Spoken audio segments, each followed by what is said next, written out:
The hearing will come to order. Welcome everyone to the Budget Committee's hearing on the fiscal state of the nation. I cannot think of a more important conversation on Capitol Hill than this. And so we are honored by your presence and appreciate your insights. Today we will hear from a panel of witnesses, and if I might briefly introduce them, we've got Dr. Joshua Rauh, Senior Fellow at Stanford University's Hoover Institution. He leads Hoover's Fiscal Policy Initiative. He previously served on the White House Council of Economic Advisors from 2019 to 2020. Was also a member, or is also a member, of the Congressional Budget Office's panel of economic advisors. So, Mr. Joshua, we appreciate you being here. Dr. Paul Winfree, my friend and current CEO of the Economic Policy Innovation Center, or EPIC. He previously served in the White House as Deputy Assistant to the President for Domestic Policy, Deputy Director of the Domestic Policy Council, and Director of Budget Policy during President Trump's first term. Can any one person really do all three of those jobs, Paul? That's embarrassing, or very impressive. Dr. Winfree served as the Director of Economic Policy Studies at the Heritage Foundation. And Dr. Winfree, we appreciate you being here today. Mr. Don Schneider, Deputy Head of the U.S. Policy at Piper Sandler. He previously served as the Chief Economist at the great, most powerful committee in Congress, Mr. Ranking Member, the House Ways and Means Committee. Would you agree with that, at least? Can we start there? It's a tie with budget. Yeah, well, that's, wow, how did I miss that? Yes, it's a close tie with budget. And he's also an economist, or former economist, for our Budget Committee. And we appreciate your service to the country and to Congress and our fellow members over the years. Mr. Michael Linden, Senior Policy Fellow at the Washington Center for Equitable Growth. Mr. Linden previously served in the Biden administration and on the staff of the Senate Budget Committee. So we appreciate your service to our country. And we know you all miss the Budget Committee just dearly. And we are ready to just get started and make a few opening comments. I'm going to yield myself such time as I may consume. As I stated before, I can't think of a more important topic, a more important conversation, or more important context to the most consequential legislative opportunity and lawmaking mechanism of budget reconciliation, which is ongoing, than the fiscal state of the nation, than the facts and figures and forecast of the nation's fiscal health. The fiscal state of the nation, by any measure, is in a dire state and condition and is rapidly in decline. I don't think that's up for debate. I think the question is, how much longer do we have to allow this unsustainable fiscal trajectory to persist without some intervention? Both parties, I will say from the outset, as I'm fond of saying actually, over the years as budget chairman, both parties have contributed to this. You know, my Democrat colleagues will grow the government and increase spending, and they will make statements of paying for it through taxes, or as we say, other people's money, and it never works out quite like they plan. Of course, Republicans, in their own way, leave the deficits growing because we think somehow we can grow out of a World War levels of debt and deficits. But I believe we crossed the Rubicon on growing out of this a good while ago. But it's okay because Republicans have the heavy mantle of reining in the spending, the runaway unbridled spending that's driving the debt. So fear not, fellow Americans. Republicans will simply offset their cost for defense and for tax cuts with spending reductions. Well, that hasn't worked out either over the years, if we're honest. I hope this is a committee where we may have different philosophies. We may have different policy positions as a result of those varying philosophies.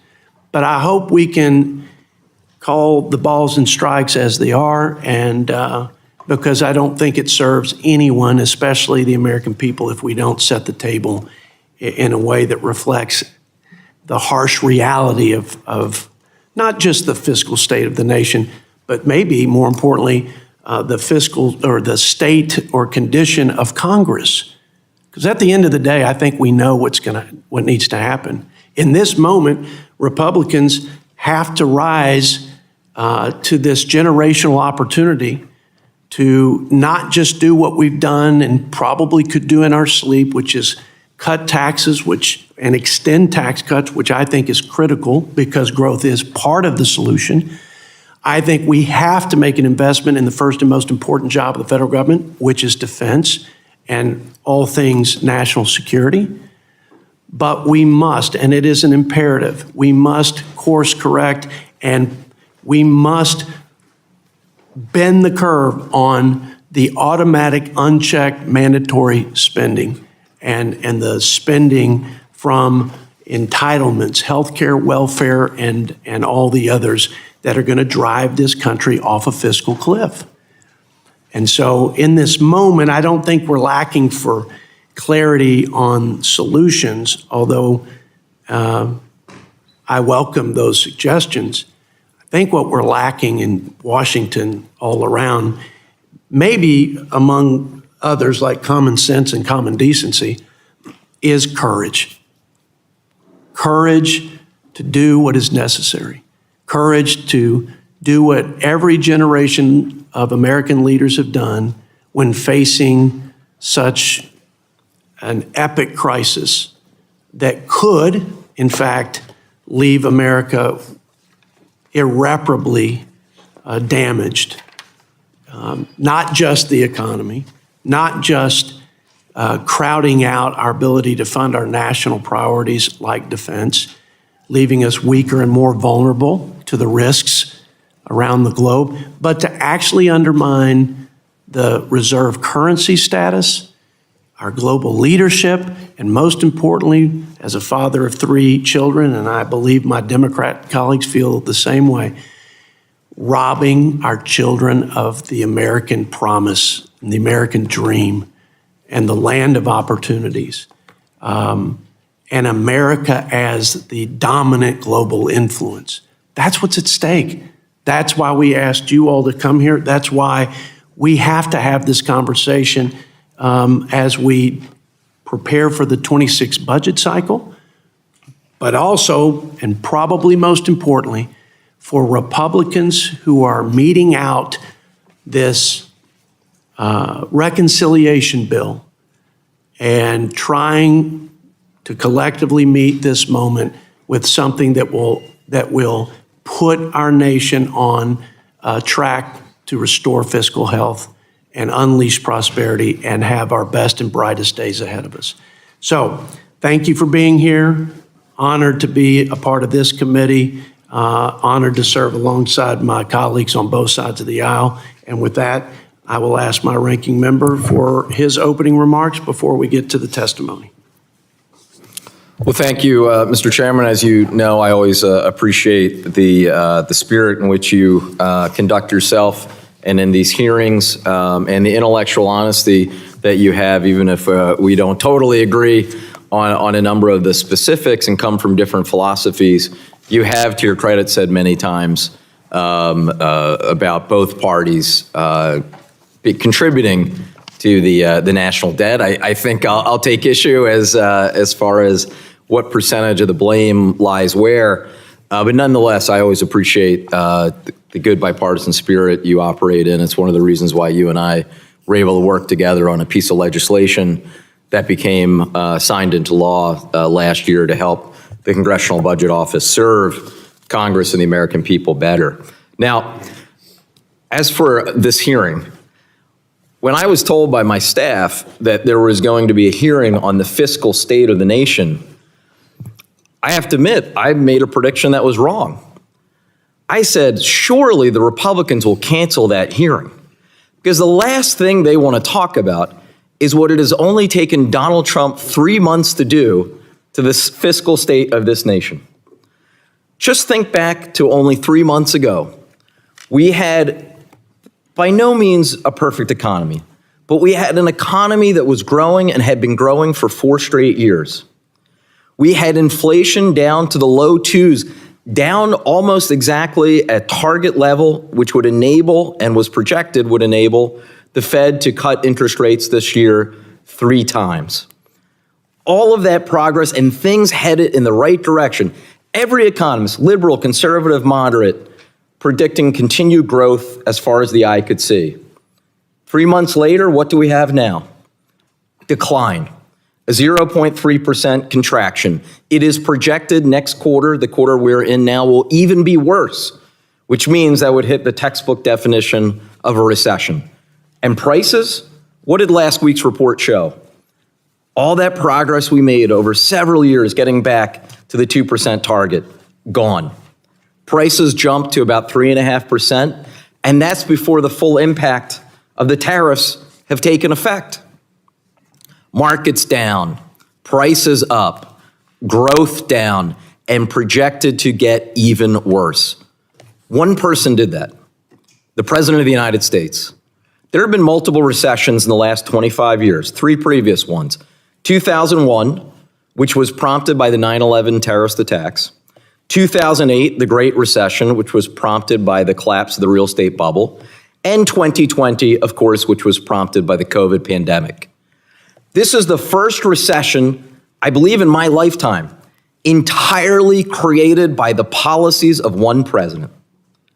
So what can we, the first article of the Constitution, do about it? We are, after all, a co-equal branch of government. Nothing. We have a few Senate Republicans who are willing to vote against the tariffs. Otherwise, we hear crickets from House Republican leadership. Do we really think our nation's founders would have been comfortable with giving unilateral tariff power to one executive? Of course not. It is time for Congress to finally, on a bipartisan basis, have a few of our Republican friends join with us on the Democratic side of the aisle and say enough with Donald Trump's price increases.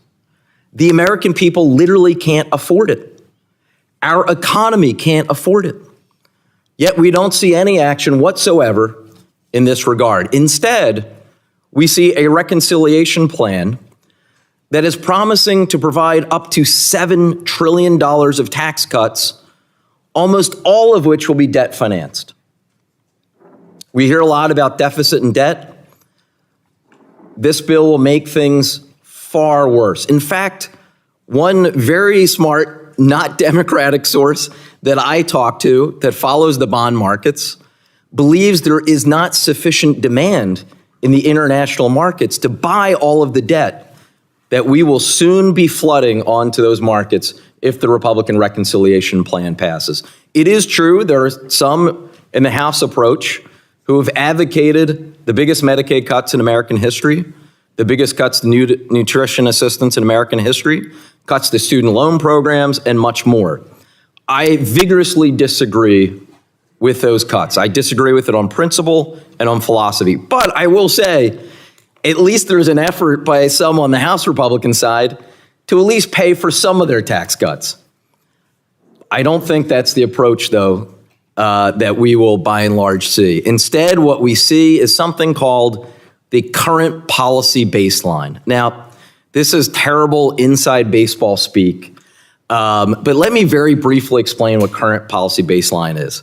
It is a total fraud. Imagine I ate a brownie yesterday.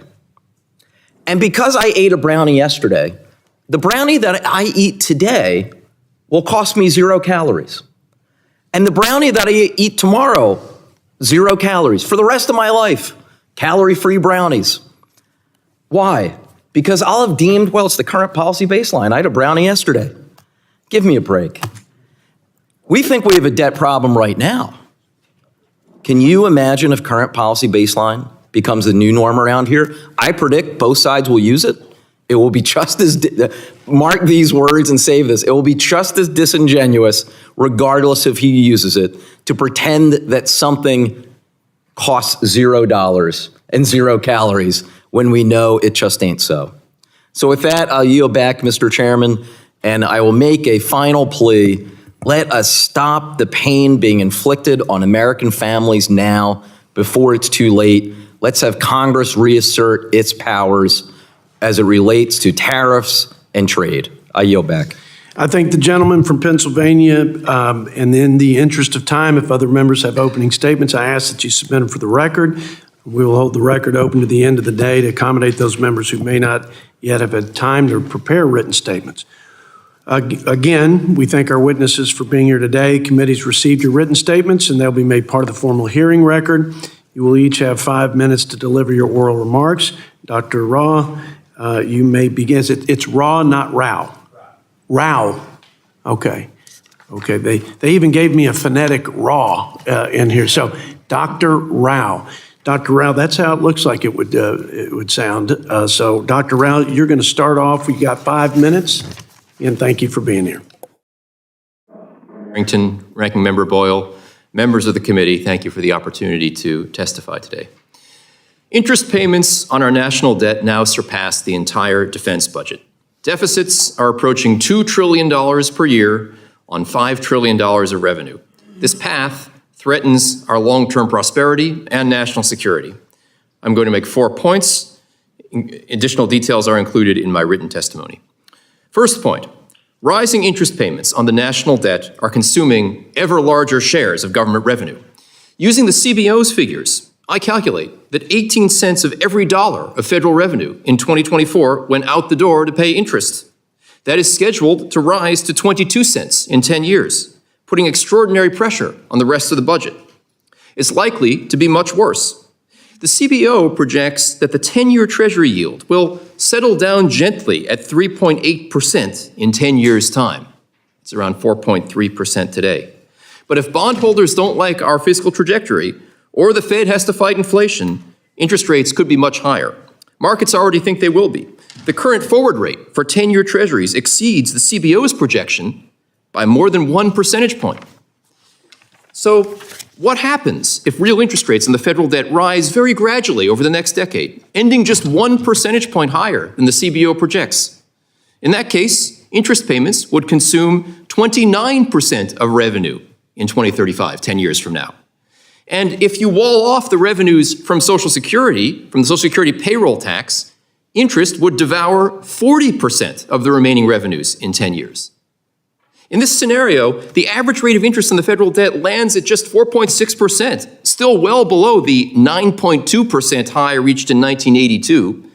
So let's go a little further. Suppose that the interest rates continue to rise through 2055, again gradually, just by 1 percentage point per decade, still well short of the historical high. Well, in that case, 96 cents of every dollar of non-Social Security revenue will be needed to pay interest. In this debt spiral, there's almost no money at all to pay for national security or any social programs. Not good. Second point, a failure to act now will harm economic growth and prosperity. High government borrowing competes with private investment and drives up interest rates in the whole economy. That spells pain for households and businesses. Economists' estimates of the sensitivity of interest rates to rising government debt are almost all higher than the CBO's. Plus, yields on bonds might react non-linearly to unprecedented levels of interest expenses. Markets will not wait until we literally cannot meet interest payments. They adjust in real time their expectations of future debt and deficits. A debt spiral could follow. Third point, higher tax rates are not the answer. Raising marginal tax rates discourages work, savings, and investment. That means lower growth and fewer new businesses and jobs. Rapid growth in the first Trump administration before the pandemic led to more wage growth for the bottom of the income distribution than for those at the top. Conversely, slower growth leaves everyday Americans behind. My research shows that when governments impose high tax burdens, you get lower than expected revenue growth. For example, when California raised tax rates in 2013, taxpayer responses eroded 60% of the potential revenue gains just within the first 2 years. And over 90% of that loss was from the reduction in economic activity of high earners who stayed in the state, not of the people who left, making these lessons directly applicable to the federal government. So what about the expiration of the TCJA and other proposed tax cuts? Extending the law's cuts without maintaining base broadening provisions like the SALT cap would significantly increase deficits. But letting the law expire or offsetting its effects through other tax hikes would stifle investment and consumption. To address this, I urge Congress to make permanent the pro-growth provisions, such as the rate reductions and full expensing of capital, while extending or implementing only temporarily, say 2 years, cuts that will add to deficits while doing little to grow the economy. Fourth and finally, failing to include significant spending cuts in this year's reconciliation bill would be a grave error. Our problem is not a lack of revenue. Our problem is that federal spending falls well short of revenue and is expected to grow even faster. Let's revisit the interest scenarios. If you don't cut any spending, and if real interest rates increase over the CBO projections by just 1 percentage point per decade, interest payments would surpass non-Social Security revenues by 2050. This is truly playing with fire. Congress has plenty of opportunities to cut spending that only benefits small groups of special interests. In my testimony, I provide some examples of Byrd Rule eligible cuts, including eliminating the Medicaid provider tax scam, implementing site-neutral payments for outpatient Medicare, improve cost-sharing rules and supplemental Medicare plans, and for civilian workers raising retirement contributions to just 4.4%.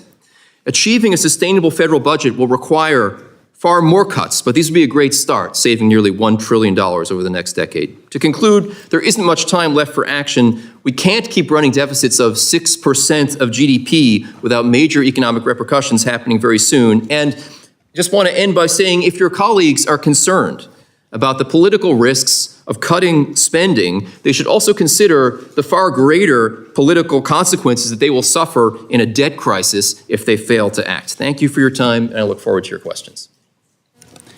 As a good Southern Baptist, it's really hard for me. I want my colleagues to know not to say amen and hallelujah throughout this hearing, but I will try to show restraint. Dr. Winfree, you have 5 minutes. I think Josh's testimony was pretty raw. That's why your staff had his name in there as Rauh. Thanks. It's Rauh. Yes. Chairman Arrington, Ranking Member Boyle, members of the committee, thanks for having me testify today. I want to underscore one core message. America's fiscal position is now so fragile that unless Congress acts decisively, we will collide with a self-inflicted debt spiral well within most of our careers and certainly within our lifetimes. We stand at a point when debt is as high as it typically is during times of war, as the chairman mentioned in his opening statement. Gross debt is already 123% of GDP. To provide some perspective, during the peak of World War II, it was only 118% of GDP. From 2020 to 2023, 76% of all new federal spending was borrowed, and another 14% was printed by the Federal Reserve. This period marks the heaviest reliance on debt and money creation since the Civil War. Treasury's quarterly borrowing has doubled in 4 years. In the first quarter of 2021, Treasury raised $400 billion in marketable debt. In the first quarter of 2025, it expects to have to raise $815 billion. These facts reveal a government living well beyond its means. We are betting that rates will remain low and global demand for treasuries will remain high. My research measures the nation's fiscal space, or the room that we have to borrow before markets lose confidence. In 2017, we had a debt capacity roughly equal to 75% of the economy. By 2024, that cushion had shrunk to about 60%. If current law persists, fiscal space will begin eroding permanently by 2029, and this erosion will accelerate by 2040. At that point, higher rates feed directly into higher deficits, contributing to even higher rates and triggering a debt spiral, which is what Josh was talking about. CBO's own baseline shows that net interest nearly triples from $952 billion by this September to $2.9 trillion per year by 2045. Levels this high will crowd out both public and private sector investment. History offers no painless off-ramp once a country is trapped in that loop. Markets ultimately impose sudden and severe discipline, and the United States is not immune to this. Some argue that we can tolerate much higher debt levels. For instance, Japan's debt is currently 200% of the economy. That ignores three realities. First, our entitlement structure is much more expansionary. Medicaid alone has grown faster than the economy in 45 of the 59 years since it was created, and CBO says that it will grow faster than the economy in 25 over the next 30 years. Second, our global role is larger. The dollar's reserve currency status lets us borrow cheaply. However, if we erode confidence, interest rates will spike long before we reach these high debt levels. Third, our savings rate is far lower and much more of our debt is financed by foreign investors. This is because U.S. Treasuries are the leading safe asset, making our debt attractive and allowing us to borrow more public and private borrowing. Eroding debt capacity threatens programs that Congress most wants to protect. When interest rates devour every new tax dollar, the vulnerable are the ones at risk. But just restoring our fiscal space that the U.S. had in 2017 requires us closing the primary deficit by $140 billion per year, $1.4 trillion over the next 10 years. There are three guiding principles that I think can help get us there. First, Congress needs to make sure that the economy is growing faster than the debt. They can help this along by extending bonus depreciation and full R&D expensing, avoiding scheduled tax hikes on pass-through businesses, and streamlining permitting. Second, Congress should slow autopilot spending by focusing on federal programs that structurally outpace GDP. For Medicaid, that means reducing inequitable financing that favors able-bodied childless adults, closing financing loopholes like the provider tax and state-directed payments, and requiring work for healthy working-age adults. Third, Congress should send a credible signal to the debt markets by adopting clear debt and deficit targets to help guide your actions. Acting now allows measured reforms that preserve growth, protect the most vulnerable, and keep America's potential as the issuer of the world's safest assets. We have had more significant challenges, and we have prevailed in the past. During World War II, we borrowed heavily, but we also set the stage for post-war prosperity by reducing spending, selling surplus assets, and fostering private sector investment. We can do that again, but we must acknowledge that unlimited borrowing is not a sound strategy. Thank you, and I look forward to your questions. Thank you, Dr. Winfree. We now yield 5 minutes to Mr. Schneider. Chairman Arrington, Ranking Member Boyle, members of the Budget Committee, thank you for the opportunity to testify on the fiscal state of the nation. It's an honor to be before this committee, albeit in a different capacity, as I once sat on the other side of the dais, then for Chairman Paul Ryan. In my current role, I'm the Deputy Head of U.S. Policy at Piper Sandler, an investment bank. My job is to conduct macroeconomic research and help our clients, institutional investors, to navigate how U.S. policy affects markets. It's important to note that I'm here representing my own personal views, and the comments I express today in my written testimony do not reflect the views of my employer.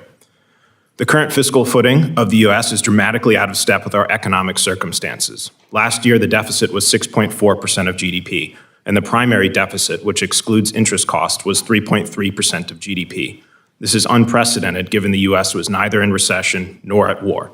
If we look back at history, in similar economic circumstances in which the unemployment rate is low, we would normally be running a deficit of just 0.5% of GDP, or a primary surplus of 1.1% of GDP.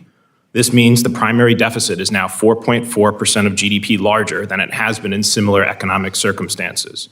To put that in context, it is roughly the size of all Social Security spending. Over the next decade, total non-interest spending will be 2% of GDP over its long-run historical average. This will keep deficits structurally high. At the same time, interest costs are at their highest level in the post-World War II era at 3.2% of GDP and will rise to 4% of GDP by the end of the decade. As for revenues, even assuming the 2017 reforms are fully extended, revenues will match their historical average of roughly 17.2% of GDP over the next decade. In short, revenues are normal while spending levels are unusually high. Therefore, in order to address the unsustainable fiscal outlook, this committee's attention should be focused predominantly on mandatory spending. Now, as someone who routinely speaks with institutional investors to field their questions on the U.S. policy outlook, I can offer some recommendations that reflect the perspective I've gained. 1, it's not just what decisions are made, it matters how they are made. Avoid legislating by crisis. When Fitch downgraded the U.S. credit rating in August 2023, they cited 2 key factors: expected fiscal deterioration and an erosion of governance. While the former was widely expected, the latter is relatively new. They said, quote, "The repeated debt limit political standoffs and last-minute resolutions have eroded confidence in fiscal management. In addition, the government lacks a medium-term fiscal framework, unlike most peers, and has a complex budgeting process, end quote. 2, market sentiment can shift quickly, and once perceptions have changed, it is tough to restore confidence. To protect against negative shifts in market sentiment, policymakers should minimize uncertainty and conserve fiscal space. 3, investors are not fooled by baseline games, manipulating budget windows, or phony offsets. When discerning the deficit impact of a bill, investors will boil changes down into their all-in impact on Treasury issuance this year, the next year, and in the future. An offset that scores well but does not actually change Treasury issuance will not fool investors. Second, investors do not fixate on 10-year totals, so early sunsets are taken with a grain of salt. Third, adjusting baselines to achieve a different score will not change investor perceptions about whatever the policy change may be. In this fiscal context, when it comes to the TCJA, investors would be concerned if a current policy baseline is used to argue a policy change has no cost and therefore no fiscal restraint whatsoever is needed. In other words, it cannot be an excuse to not cut spending or not seek other deficit reduction. 4, demonstrate credibility on fiscal restraint. There is no better time than the present to cut spending or pursue deficit reduction. The spending cuts being contemplated in the House reconciliation bill are $1.5 trillion over a decade and amount to only 0.4% of GDP. The deficit is 6.4% of GDP. If Republicans cannot accomplish cuts on this scale now, what does it say about the ability of Congress to ever control spending and make difficult choices? It is easy to keep kicking the can down the road, but now is the time to demonstrate credibility to markets. Having said all that, given the scale of our fiscal challenges, no single party will be able to solve our budget problems alone. In order for solutions to be truly durable, it is important to ultimately pursue bipartisan reforms to entitlement programs and ensure their solvency for future generations. Lastly, focus on growth but balance fiscal objectives. Good tax policy is necessary to foster economic growth, and robust economic growth is necessary if we're going to solve our fiscal challenges. However, good tax policy does not mean lower taxes by any means necessary. Resources are scarce, and policymakers should maintain a tax reform mindset when deciding which policies to prioritize. This means pursuing growth, neutrality, and simplicity while balancing fiscal objectives. Use this opportunity and framework to improve on the TCJA. Thank you, Mr. Schneider. We will now yield 5 minutes to Mr. Linden for his opening comments. Chairman, ranking member, members of the committee, thank you so much for my opportunity to be here today. Today I'm going to make 3 points. First, the main culprit responsible for our weakened fiscal position is actually the series of repeated large tax cuts that primarily benefited wealthy individuals and corporations. Put simply, over the last 25 years, Congress has spent many trillions of dollars on unpaid for tax breaks, and that is actually the main reason why our debt is on an upward trajectory rather than falling. Second, if you're interested in efficiency and cost savings, this Congress is looking in the wrong place. The federal tax code is rife with loopholes, special subsidies, and giveaways that primarily benefit the wealthy and giant corporations with little or no discernible benefit to the public or to the economy. And finally, third, cutting Medicaid, cutting food assistance, raising costs of everyday goods, all to partially offset yet another round of massive tax cuts for the wealthy is both economically and fiscally reckless, as well as being morally indefensible. To begin with, the primary, if not sole reason why current projections have the debt rising in perpetuity instead of falling is because of tax cuts. If not for the series of tax reductions enacted in 2001 and 2003, renewed in 2010 and 2012, and then added to in 2017, the debt as a percent of GDP today would be falling, not rising. We always knew that costs were in fact going to rise for Social Security and healthcare as my parents' generation entered retirement. And yet, even with those expected costs, the fiscal situation was projected to be stable and improving before all of those tax cuts were enacted. And as it happens, since 2000, spending on Social Security, Medicare, and Medicaid has grown more slowly than expected, not more quickly than expected. Despite this, our fiscal situation has in fact deteriorated, as everybody has testified. But that's because while we are spending less today than expected on those programs, we are generating far less revenue than was expected because of all the tax cuts. Making matters worse, a disproportionate share of those tax cuts have gone to very high-income households. Across all of the tax cuts enacted since 2001, close to half of the total benefit has gone to the richest 5% of Americans. For a household in the richest 1%, their combined tax cut is roughly 45 times larger than any tax cut for a family in the middle. So that's why I find it so surprising that this Congress is seriously considering enacting yet another round of very expensive tax cuts that disproportionately benefit the wealthy. The first thing you should do if you want to get out of the hole that the previous rounds of tax cuts have created is stop digging. Instead, this Congress has passed a budget framework that would allow you to spend as much as $5.5 or $7 trillion on tax breaks for the wealthy. And it's hard, frankly, to take seriously anyone who claims to care about the fiscal state of the nation while pushing a budget that would continue the pattern of reckless tax cuts for the rich that put us here in the first place. It's simply wrong to blame our fiscal challenges on the everyday Americans who rely on Medicaid or food assistance for basic survival needs instead of on the expensive tax cuts that have gone overwhelmingly to the rich and corporations. Instead of cutting programs that deliver real benefits to people like Medicaid does, and those programs are already fairly lean, you should be focusing on the area of the federal budget that really is bloated with wasteful costs and counterproductive incentives for the wealthy and corporations, and that's the tax code. Consider the 40% reduction in the corporate tax rate in 2017. That has cost you $1 trillion already and is projected to cost many trillions of dollars more. Did corporations raise wages or create jobs or lower prices? They did not. They enriched their shareholders and their executives. That is a waste of $1 trillion. Those are quick to scrutinize the choices of a poor family who gets $6 a day in food assistance, never seem to get around to asking whether a giant corporation is doing what they promised to do with their tax break or whether they even needed it in the first place. The truth is that far too many Americans are struggling to make ends meet while those at the top continue to get richer and richer, and that's why most Americans agree that we should be investing more, not less, in supporting the most vulnerable among us. But right now, this Congress is crafting a budget that would do exactly the opposite. It would take health care away from literally tens of millions of people, and it would mean more hungry children. And at the same time that you're asking struggling families to make do with less, you want to bestow another tax giveaway for the ultra-wealthy. 70% of the benefits of your budget framework go to the richest 5%, while 40% of Americans would end up paying more. And it would do all of this while making the deficit worse.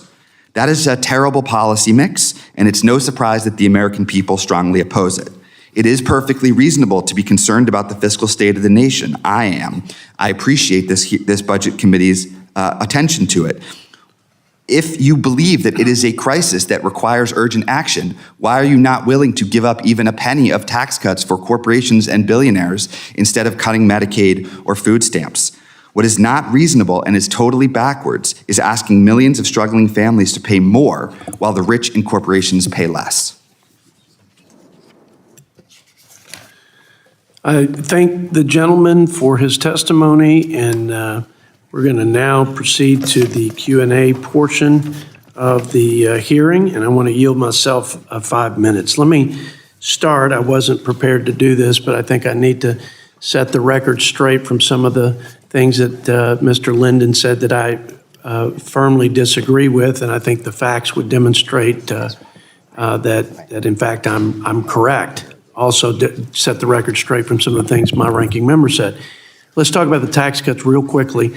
The projected growth annual average GDP rate of 1.8% by CBO is, I think it's probably too rosy considering the policies of the last 4 years and the spending. When the Democrats had the opportunity for reconciliation, when we had $1 trillion unspent in COVID, there was another $2 trillion. Trillions altogether, $8.5 trillion. That's not including the $5 trillion in additional interest rate payments, net interest costs that tripled under the President Biden.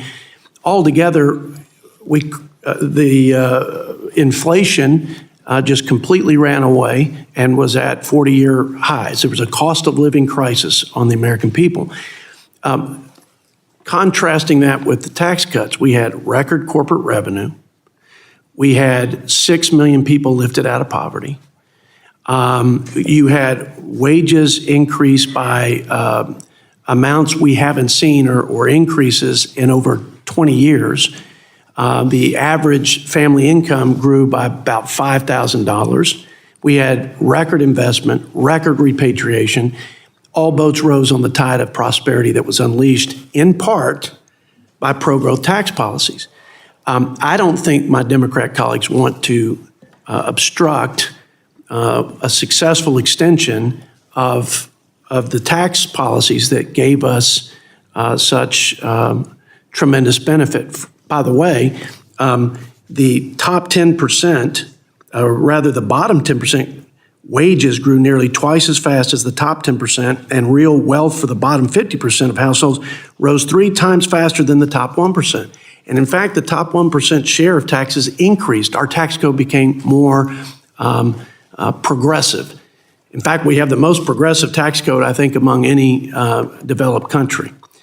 So I think it would be a huge mistake to raise, on average, $2,000 on every American by not extending the tax cuts. I think it would be a mistake to double the standard, to cut the standard deduction in half.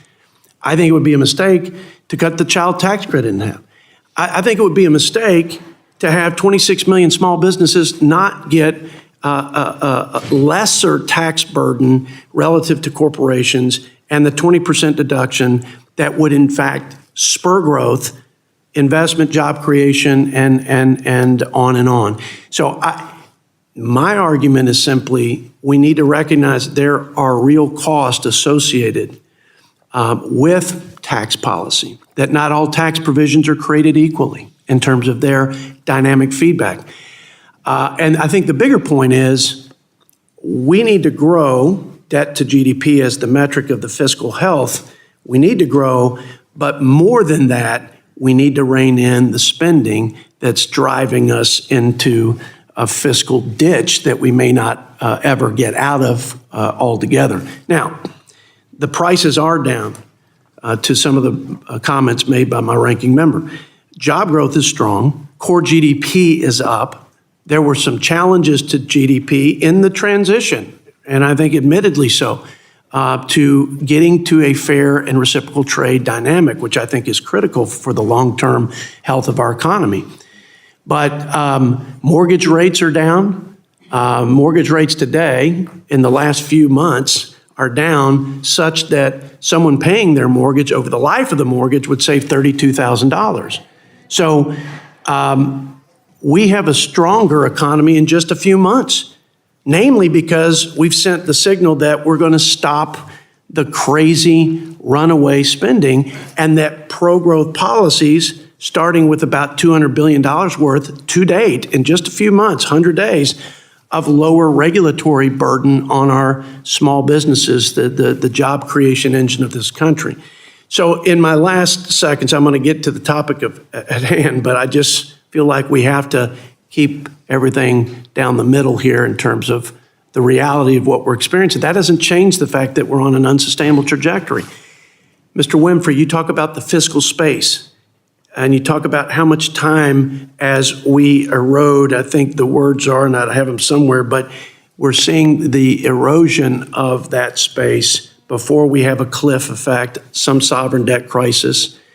I think it was Paul Ryan that said it's either termites on the front porch, that's the sort of steady decline over years, sustained dependence, et cetera, or the bear at the front door, which is the Greece-like sovereign debt crisis. If you would, and I'm sorry I've gone over time, would you describe how much space you think very quickly we have?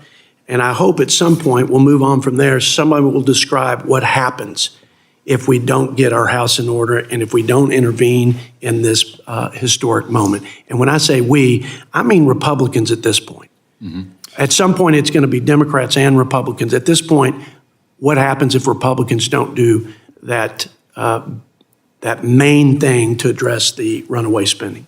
That's a great question. So I think that based on my own research that we have about 60% of GDP left in remaining fiscal space.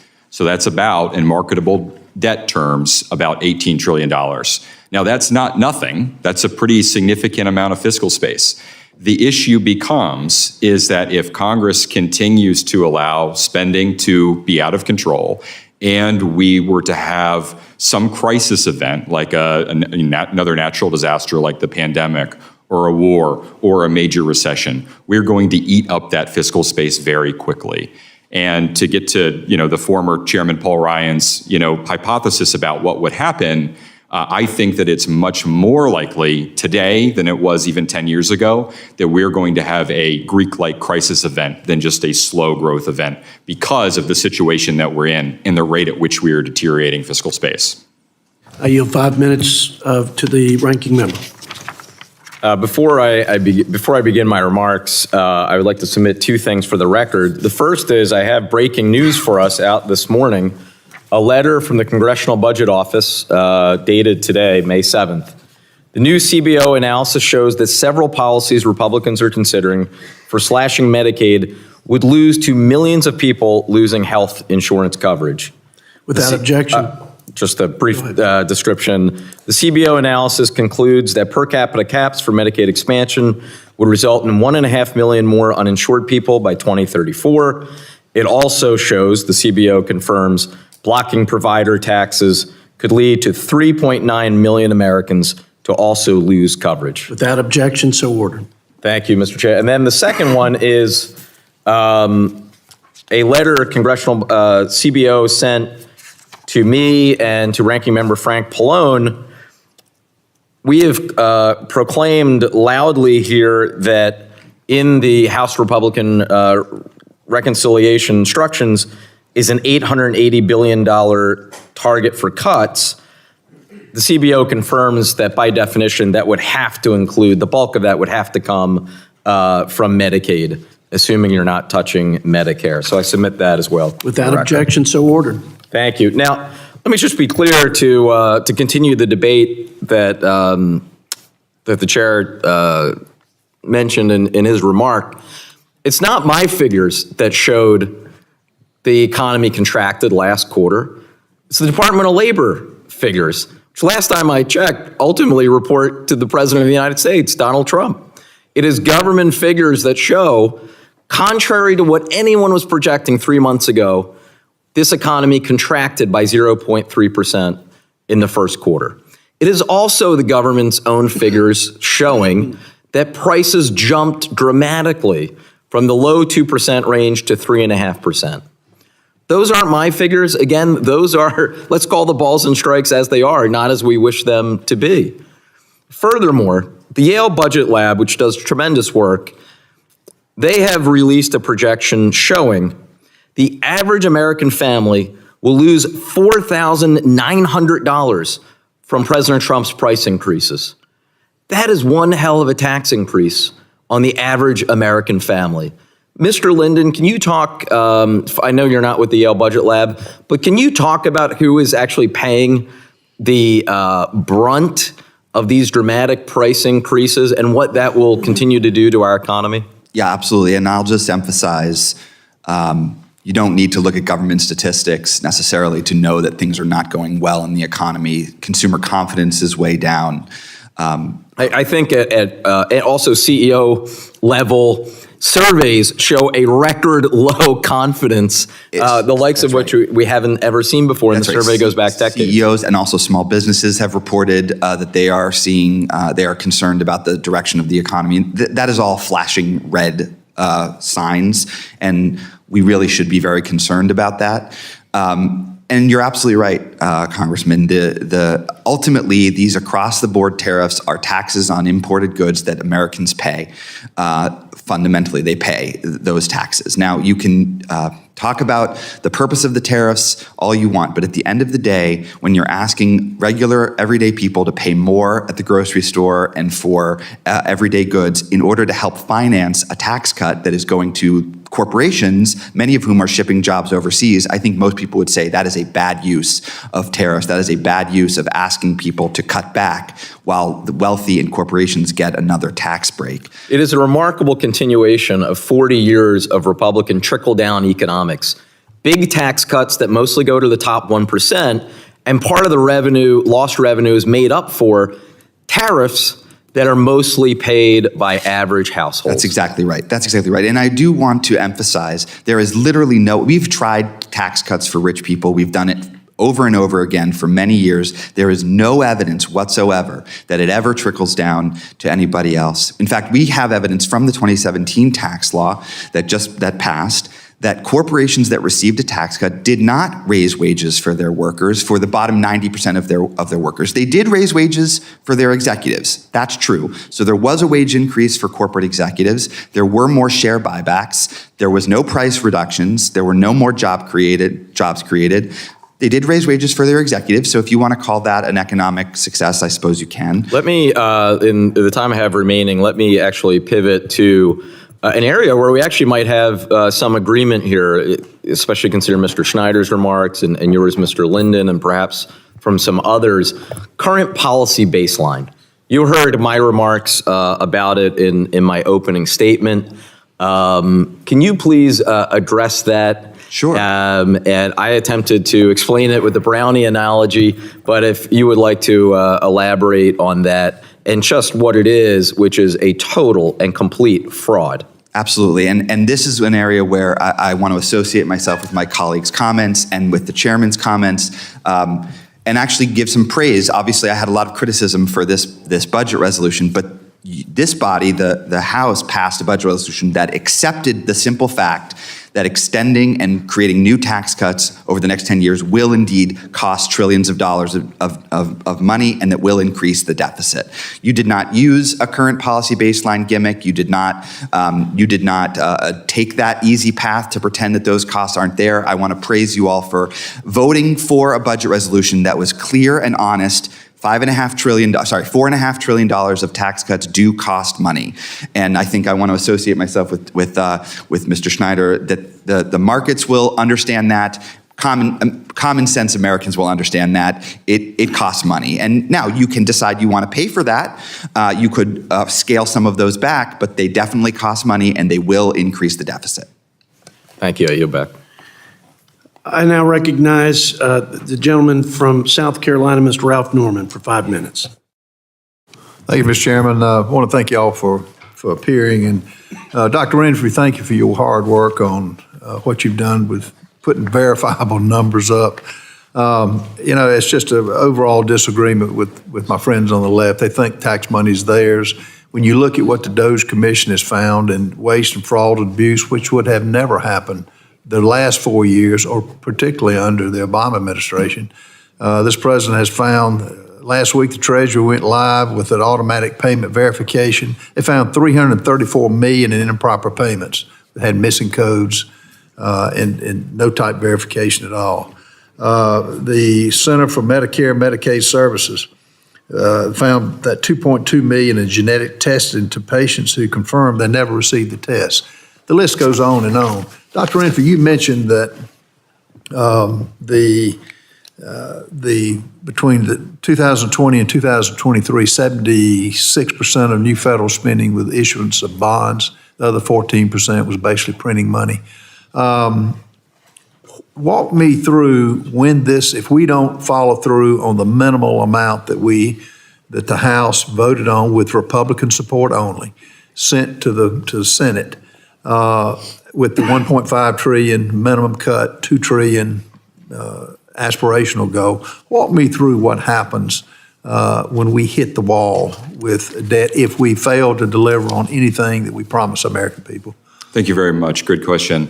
First of all, let me just commend this committee on having actual discussions about trade-offs. I mean, this gets back to the current policy versus current law baseline discussion.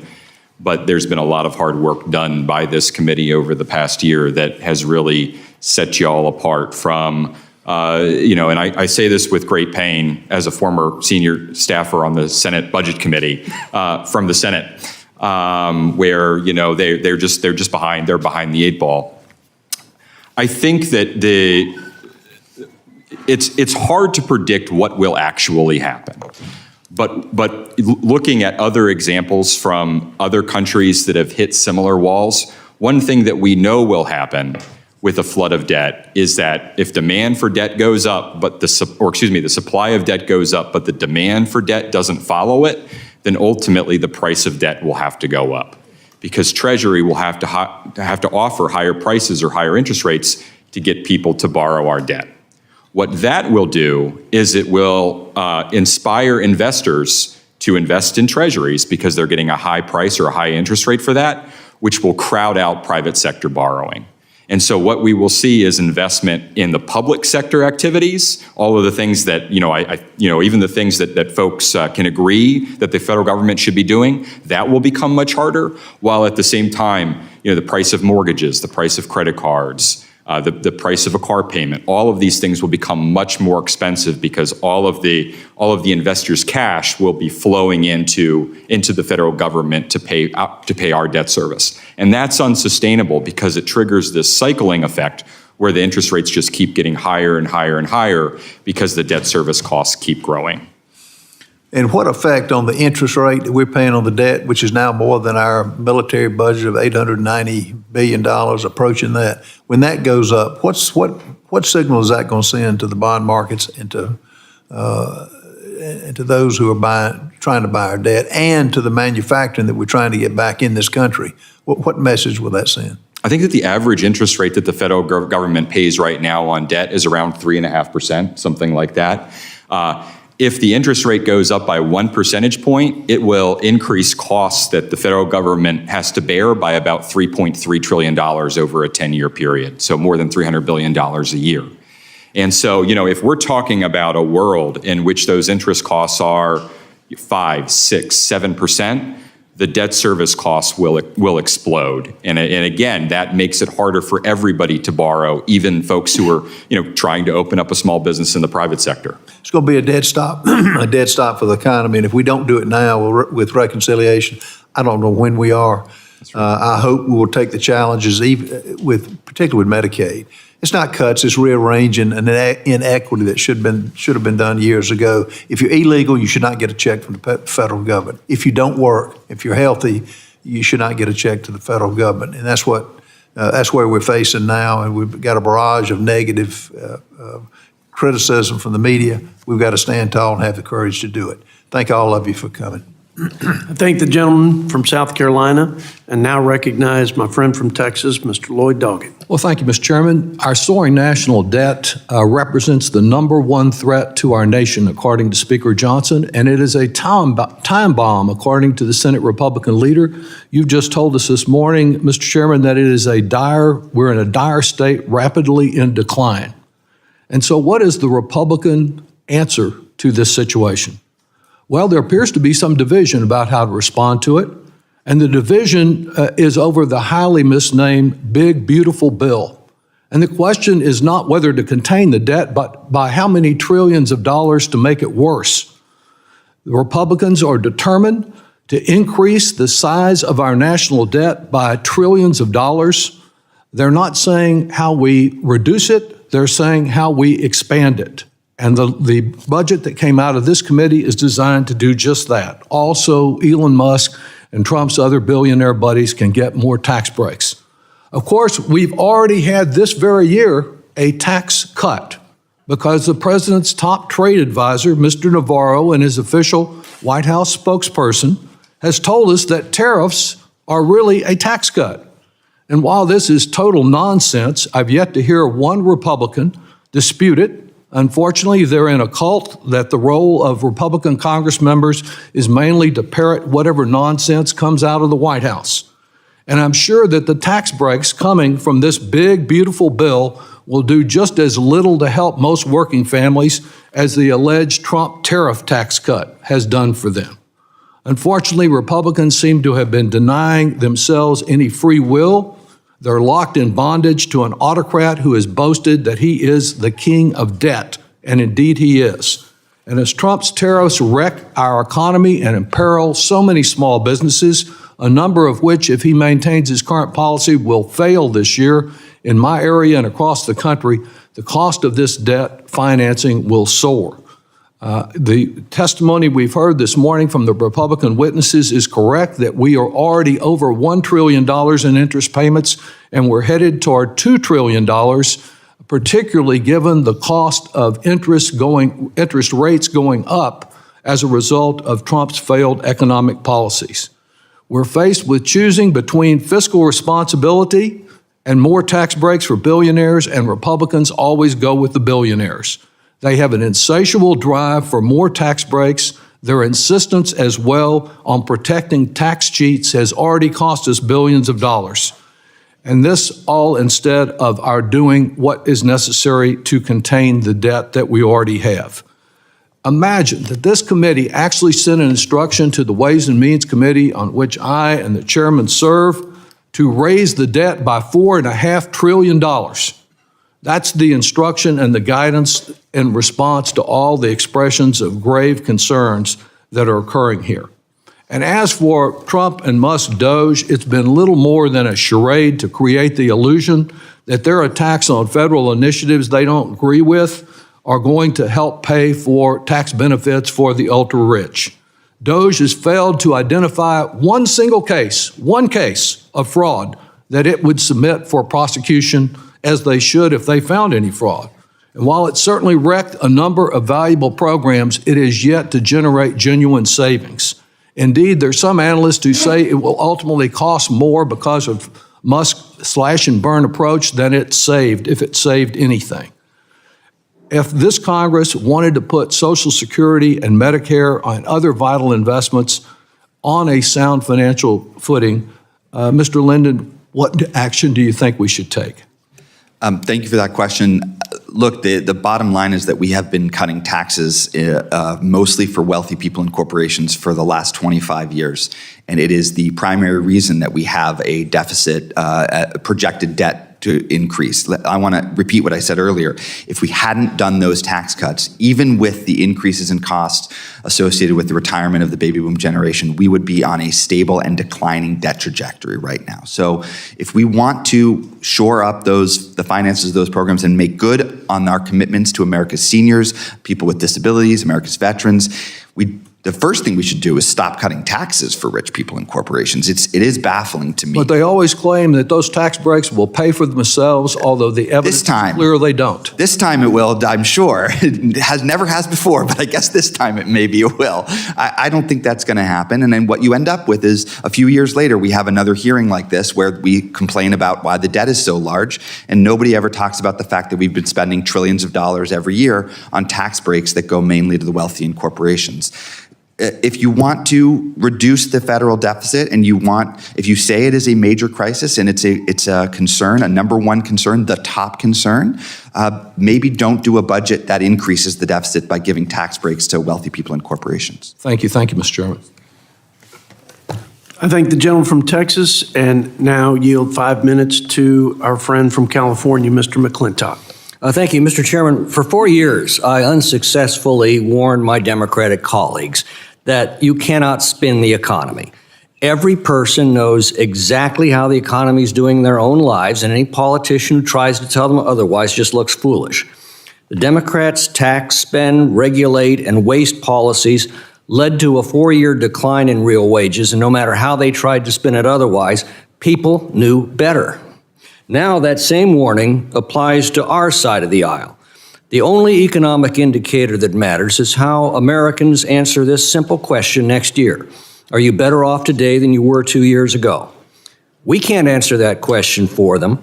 All we can do is put in place the policies that will produce a noticeable improvement in their quality of life. And I think we will.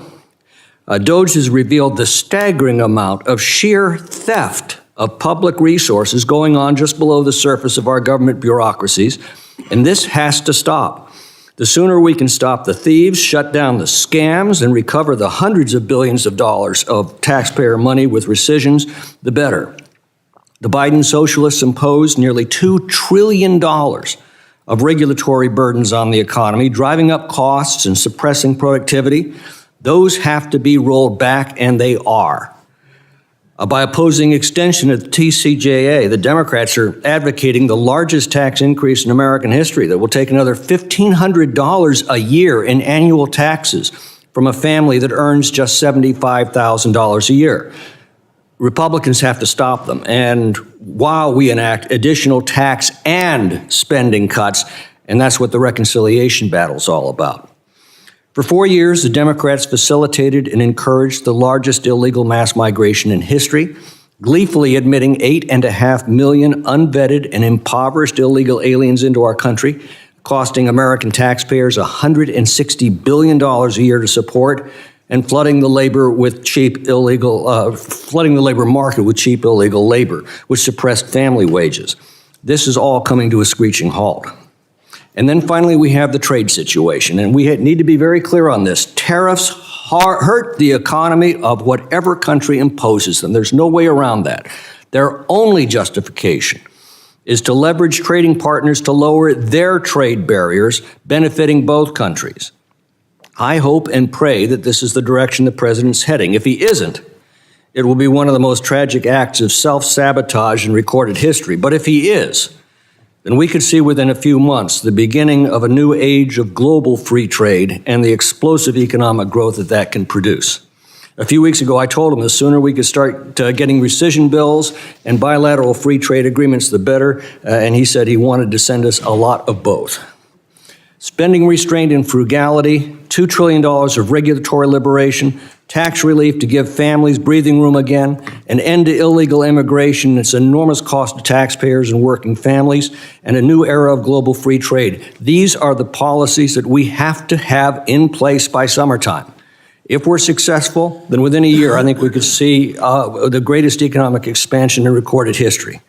Republicans won't need to spend the economy. Every family will be feeling it, and that's what I think the Democrats fear most. Now, Dr. Winfree, the Democrat witness told us that the source of all of our fiscal distress were the Trump tax cuts. But three figures seem to put the lie to that claim: 46, 64, and 94. In the last 10 years, we've seen a 46% increase of inflation and population combined.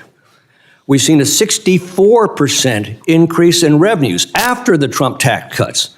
So revenues far exceeded inflation and population growth combined. The problem isn't the problem the third figure, 94%? That was in the increase in spending in the same period. And the Democrats are telling us, just do more of that. What are your thoughts? We've had different tax systems since the end of the Second World War, right? So 40 years ago, the top 20% of income earners paid 55% of all federal taxes. In 2020, it was about the top 20% paid about 84% of all taxes. So the tax code has become more progressive over time. At the same time, the top rate has decreased significantly since the end of the World War, where it was in the 70s, in the 1950s. It's much lower today across the board.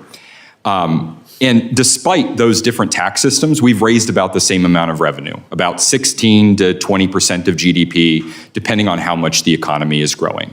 And that's because it's impossible to design a revenue collection system that grows revenue on an annual basis faster than the economy can grow.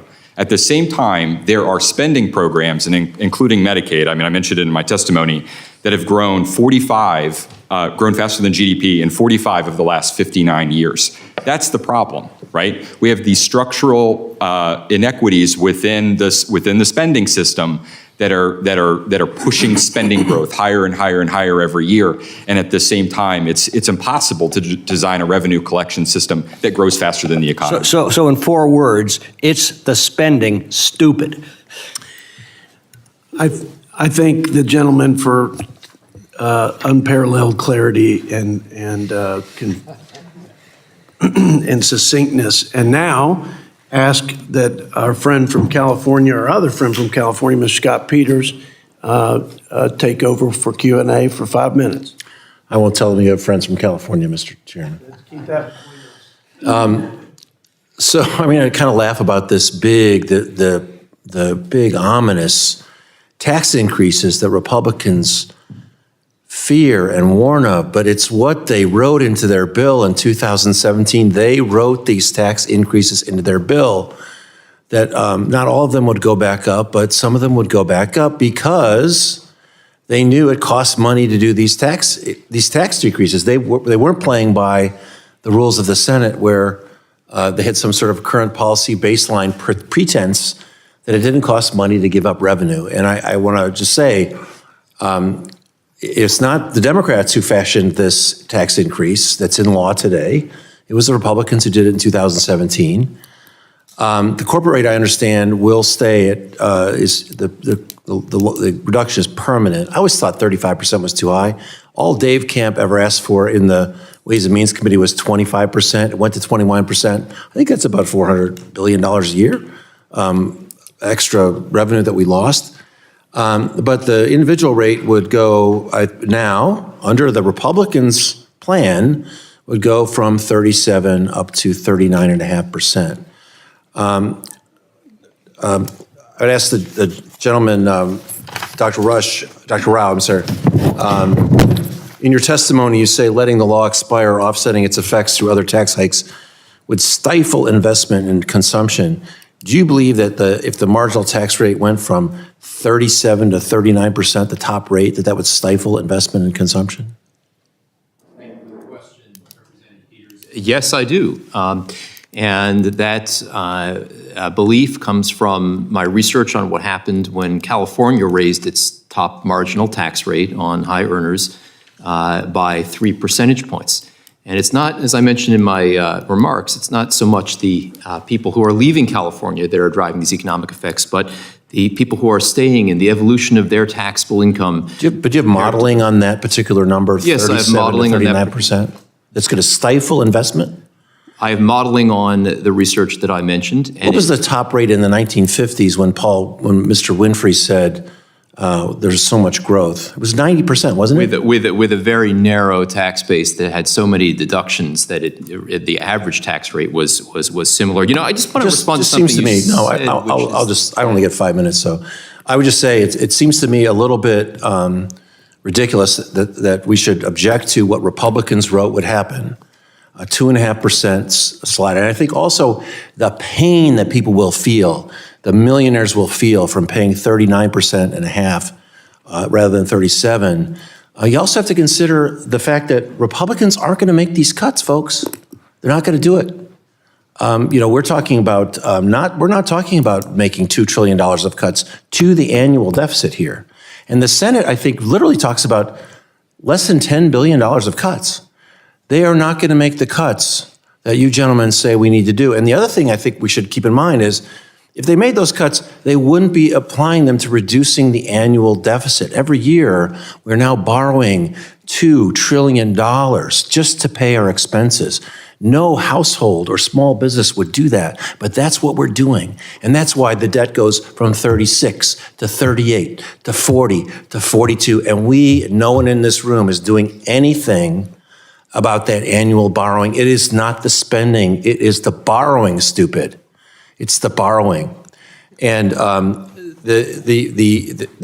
comment that Mr. Schneider made about normal spending, we had testimony in here before that, yes, 17% is the historical, what you said about that was the historical amount of we take in. But because of demographics, what we have to pay for is a lot more expensive. And at the end of the day, we are either, and this is just common sense, which is what Republicans like to talk about, we're either going to have to raise taxes, and probably on rich people, or that cost is going to fall to our children and our grandchildren. It's going to be the middle class. And the pain, I think, of paying a little bit extra taxes by people who can afford it has to be offset by what we're going to see in terms of inflation, how much more difficult it is going to be when all that debt is competing for private investment to start a business or to buy a house. Those rates are going to stay low. And what this is going to do to job creation here. So I think we need to get real here. I do want to say I congratulate the chairman. I think he honestly is committed to this. He does not want to play games with current policy baseline. He wants real cuts. But even he will not be able to lead these Republicans to make the cuts you say we need. And that gap we need to close. And I yield back. I had hoped that my friend from California had more faith in me. but we're sure going to push our conference like our country's future depended on it. I thank the gentleman for his comments and now recognize my colleague from the great state of Texas, Mr. Chip Roy, for 5 minutes. I thank the chairman. I appreciate his leadership on this issue. I thank him for holding this hearing, and I thank for the witnesses for appearing. Mr. Linden, would you agree that we should, for example, you mentioned subsidizing folks through the tax policy earlier in your testimony. Do you think we should end the subsidies that are in the Inflation Reduction Act that go to 90% of which go to billion-dollar corporations? I think we should end subsidies that don't pay off for the American people. Right. So do you think we should end those subsidies? Those subsidies create thousands of jobs. But that's your argument. So your point is you're fine subsidizing billion-dollar corporations that take away the ability for the American people to be able to compete and have affordable energy, and that subsidize the Chinese to put solar panels on the hill country and put battery plants in the hill country, which are destroying our water supply. And you're fine doing that. But then you want to come here and lecture us on how we're subsidizing the rich. But we're subsidizing billion-dollar corporations with leftist policies under the Inflation Reduction Act. Mr. Winfree, let me ask you a question. The chart behind me here shows what we're arguing about in the reconciliation bills. Here's where we are in our total debt. Here's where we're going to be in total debt from 2024 to 2034 over the 10 years. This bottom line here, you've got the baseline, current law, and then you've got where we are the House budget, which is roughly the same because we are striving for deficit neutrality in the House budget. Here's what we deal with here if you deal with the fact that we get savings or if the interest goes up. My point is just this. Even with the House budget, which my Democrat colleagues decry, are we or are we not still sitting at $56 trillion of debt in a decade? We are. Is that any way for this country to be able to survive if we're going to be barreling towards $56 trillion of debt? No. Are we arguing essentially over crumbs on both sides of the aisle right now? Yes. Right now, how much is our interest per year? $1 trillion? About $1 trillion. Is it going to go up massively if we're refinancing our debt at 5% historic rates instead of the current CBO projection of 3.5%? It could triple. So right now, the Congress of the United States, both sides of the aisle, is gagging over gnats on the other side of the aisle, sitting here and lecturing us on tax policy, telling us what's going to happen if we change the top marginal rate. If we let the top marginal rate snap back into place from 37 to 39.6, under CBO's projections, what is that? About $375 billion over 10 years, $350 billion over 10 years? Sure. So $35 billion a year. Maybe we should do it. Maybe we shouldn't. Whatever. It's crumbs compared to the trajectory of the country. Is that true? Right. And what is driving the trajectory of the debt in this country? Is it the fact that a decade ago we had about $3.5 trillion of spending, 3.6 trillion in spending, and today the spending is what, about 7 trillion? Spending has grown tremendously. Has it roughly doubled in the last decade?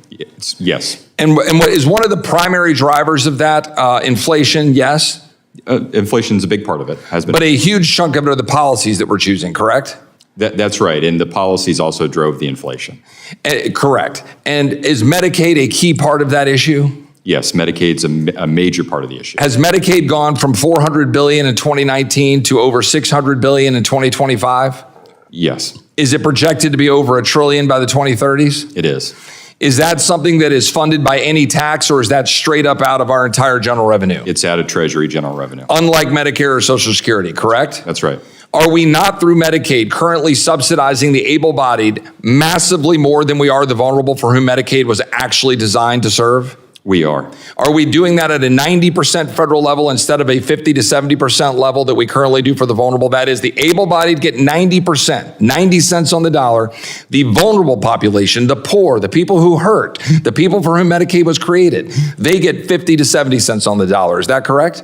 That's right. For every dollar that states spend, they get $9 for the able-bodied, and for every dollar they spend on the vulnerable, they get $1.33. Is there also not a provider tax that is applied that is then essentially money laundered through where federal dollars go to then pay those people back that are taxed in states like California, and then those states openly brag about money laundering that federal money to give money to people and put it in their general budget and to give money to, say, illegal aliens? The provider tax is a major scam, as former President Joe Biden called it. Correct. Can we fix this country if we do not fix the 30% of the current total economy that is directed towards our healthcare system? We cannot.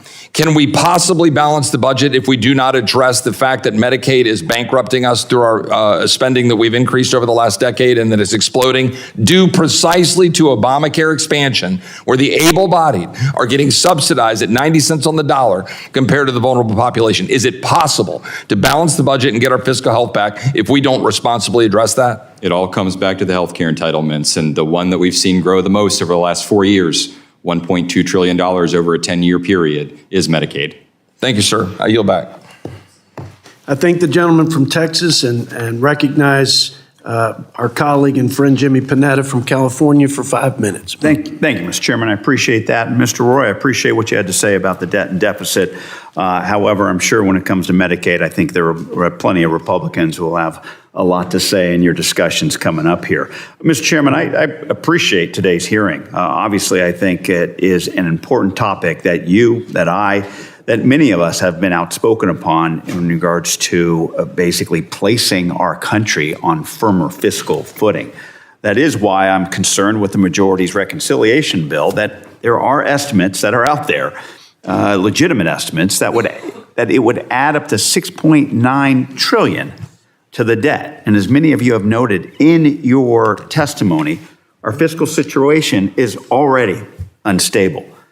The national debt is at a staggering $36.2 trillion, and we're already running a $1.3 trillion deficit just this fiscal year. The payments that we make annually on interest to the debt are $1 trillion a year. It outstrips spending on defense, as we heard earlier today, education, and Medicaid. We are having to pay down our old debts rather than investing in the future of this country. Now, the $2.8 to $6.9 trillion of debt that the majority proposes in the reconciliation bill could drive up interest rates as well and make everything from the cost of home ownership to the cost of businesses more expensive. A budget lab at Yale calculated that the deficit increase caused by the unpaid extension of the TCJA could increase the cost of the average mortgage by $600 to $1,240 a year. The use of the baseline funding that Ranking Member Boyle talked about, it is dangerous, not just this time, but in the future, and not just by the Republican side, but it could be very dangerous by the Democratic side as well, as Ranking Member Boyle talked about. The trajectory has only gotten more grim since this administration has taken over. Just last week, the Treasury increased its borrowing estimate for the next quarter by 317%. As my good friend Scott Peters said, it's the borrowing stupid. They now expect to issue $514 billion in net marketable debt from April through June. And while it's true that the debt can be more manageable with strong growth, this administration is inflicting the very policies that will kneecap growth. Our communities are reeling from the self-inflicted economic disaster that is the tariff policy from this administration. The stock market has fallen since inauguration, and the latest reports now show that GDP is going to shrink by 0.2%. Instead of saving money, DOJ's chainsaw approach has crippled the agencies that support education, medical research, and small businesses. The chaos and uncertainty could cost our taxpayers $135 billion. This is not the time for a reconciliation bill that would add as much to deficits as all the borrowing for COVID. We need to right this ship, not sink it with this debt-inflating reconciliation bill, no matter how big it will add to our debt and deficit. Now, the figures underpinning the budget that this committee passed rested on the assumption that the economy would grow by 2.6% over the next decade. However, the most recent GDP report showed a 0.2% decrease, as I mentioned, in economic output. The CBO estimated a 1.8% growth in GDP output over the next 10 years. Mr. Linden, given these figures, is 2.6% economic growth realistic? Probably not. Why not? Probably not. Certainly not with the economic policies that have been enacted so far and that are planned to be enacted. And I do think it's important to zoom out for a moment and remember what we're talking about here. We are talking about a budget that would take healthcare away from up to 10 million people, as the CBO confirmed this morning. to finance tax cuts for people at the top. The member from Texas just called it crumbs. It's not crumbs to the person who is trying to make their way in the world and relies on Medicaid to feed their family, to keep health, to take their kids to the doctor. And we also talked about going from 37% to 39%. It was only $300 or $400 billion over 10 years. Well, that's more than your budget, that this budget is proposing to cut from food stamps. So maybe instead of taking food out of the mouths of hungry children, you could ask millionaires to pay 2% more on their income above $700,000. That's not crumbs to those families who are relying on food stamps and Medicaid to make ends meet. Understood. Thank you, Mr. Linden. Gentlemen, thank you as well for being here today. Mr. Chairman, thank you very much. I yield back. I thank the gentleman from California and now yield to my friend, Vice Chairman of the committee from Pennsylvania, Mr. Lloyd Smucker. Thank you, Mr. Chairman. I'd like to thank each of the witnesses for being here. We have a lot of conversation back and forth between the parties on this topic. And I'm always encouraged to hear that each side recognizes that we really do have a problem, or at least they say so as well. That we know that the debt today, or the interest is $1 trillion, going to go to $2 trillion. I heard Mr. Doggett mention that fact.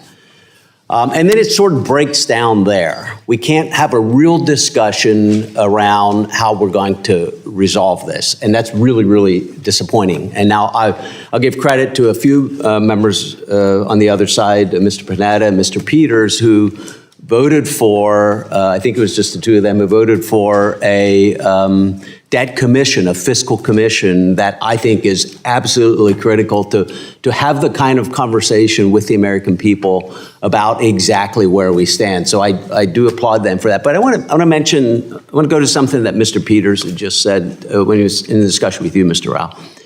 He asked the question whether increasing taxes affects economic activity. Essentially, that was the question. And the answer is certainly yes.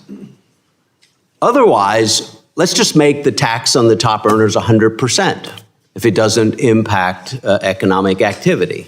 Well, we all know that would be completely unworkable. Economic activity could stop. So the point I'm making is there is an optimum tax rate that drives a strong economy, that encourages investment and growth, but then it also pays for the core functions of government that the American people expect from their government. And I would say that Americans probably, or so, maybe they aren't, but should be, if they really understand what we're facing, willing to ensure that the two match, that our revenues and what Americans expect from the government match. But I can tell you this, when I talk to people in my district, they sort of, as a hunch, understand that the government has grown way out of control. That's why they like what DOGE is doing, by the way,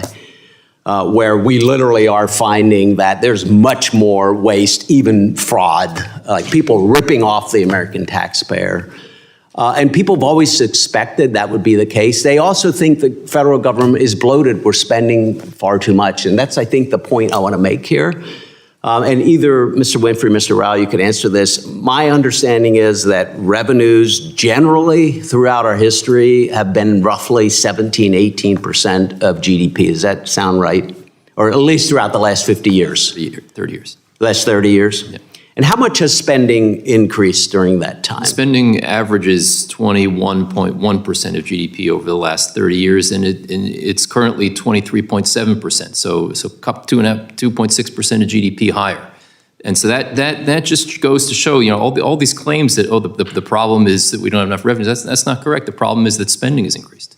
Yeah. So it's clearly, if you'll see it on the graph, and Mr. Roy's graph was great, but if you graphed revenue, even after the Tax Cuts and Jobs Act, is essentially 17, 18% of the economy, and spending is doing this. And so when I talk to people in my district, they clearly understand that we do have a spending problem. Then I want to make one additional point.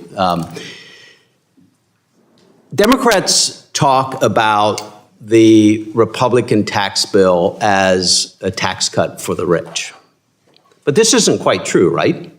If we allow tax cuts, the tax cuts to expire at the end of 2025, we will see a tax increase for almost every American, certainly at every tax bracket. And we'd see a tax increase for every small business that are really the lifeblood of our community. They're reinvesting back into their companies, employees, and their communities. And in fact, the tax increase would be at a higher percentage for middle-income Americans and low-income Americans than the top rate. Am I correct on that? No, that's incorrect. The average tax cut for people at the very top was, so the average tax cut for somebody into 0.1% is roughly $300,000 a year. The average... As a percentage of their tax... As a percentage of their income, it's about 3% of their income, whereas somebody in the bottom 20%, the average was basically zero. They got almost nothing. Somebody in the middle maybe got 1%, but as you correctly said, many people in the middle got nothing. Some people actually ended up paying more. Do you agree with that, It's not true that the tax increase would be much more significant for people. Sorry, Mr. Linden. Do you agree with that? So in general, there was about a 1% increase in after-tax income across the board. It depends how you account for corporate income taxes. I have the distribution table from the TCJA in front of me. If you look at it, the actual share of federal taxes paid by people earning over $1 million was 19.3% before the TCJA, and it was 19.8% thereafter. That means people at the lower end of the spectrum got a tax cut that was disproportionately large relative to the amount they paid, which is smaller. Those are the charts I've seen as but well. Not as a share, not as a Mr. share Linden, of their income. Mr. Linden, this is my time. This is my time. You asked about the share of income. Mr. Linden. Not the share of taxes paid. And the share of... Mr. Chairman, would you restore order? Listen, we're going to let the Vice Chairman control the time. If he directs a question to you, we'll give you ample time to answer it. So, and which I did in this time as well. I do not have for the record, but I'd be glad to share it with the committee later. I've seen charts that showing that disproportionately we provide a greater benefit to middle-income Americans and certainly those at the lower end of the scale. And the point I want to make with it is this. Democrats, by not supporting the extension of the tax cuts, are increasing taxes at a higher percentage rate on middle-income Americans and low-income Americans and on every small business across the country. I think it's important that that be said. I wish we could get together and have real discussions because we have a serious problem going forward. We have to get to the point of being able to do that. Thank you, Mr. Chairman. I will be generous with our Democrats on time as well. It's 5 minutes to our colleague, Bonnie Coleman from New Jersey. Thank you, sir. It's Watson Coleman. I worked very hard I was blessed to be born with the first Watson, and I worked hard to get the second name Coleman. Well, I'll bless you right now with a restatement. Miss Bonnie Watson Coleman. You can also bless me by taking the clock back to 5. Thank you. I will give you all the time you need if you want to make your points. Thank you very much for holding this hearing. You know, the title of this hearing is the fiscal state of the nation, and as I have been observing and reading and learning, I think that the state of our fiscal state is one of chaos, uncertainty, and surely moving to fail all of those either domestically or internationally as it relates to this country. I want to associate myself with Ranking Member Boyle's remarks on 3 months of this economic chaos and what the Yale report says and what the CBO says. Because I believe that we are hearing inaccurate flouting of a budget, of a state of being for this country that doesn't exist.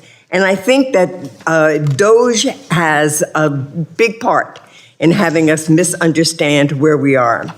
DOGE was supposed to cut efficiency and create greater effectiveness. DOGE presented that it was going to save $165 billion, though the House Committee on the Budget, through the Partnership for Public Service, which is a nonpartisan nonprofit organization, estimates that these actions will cost, not save, but cost $135 billion this fiscal year.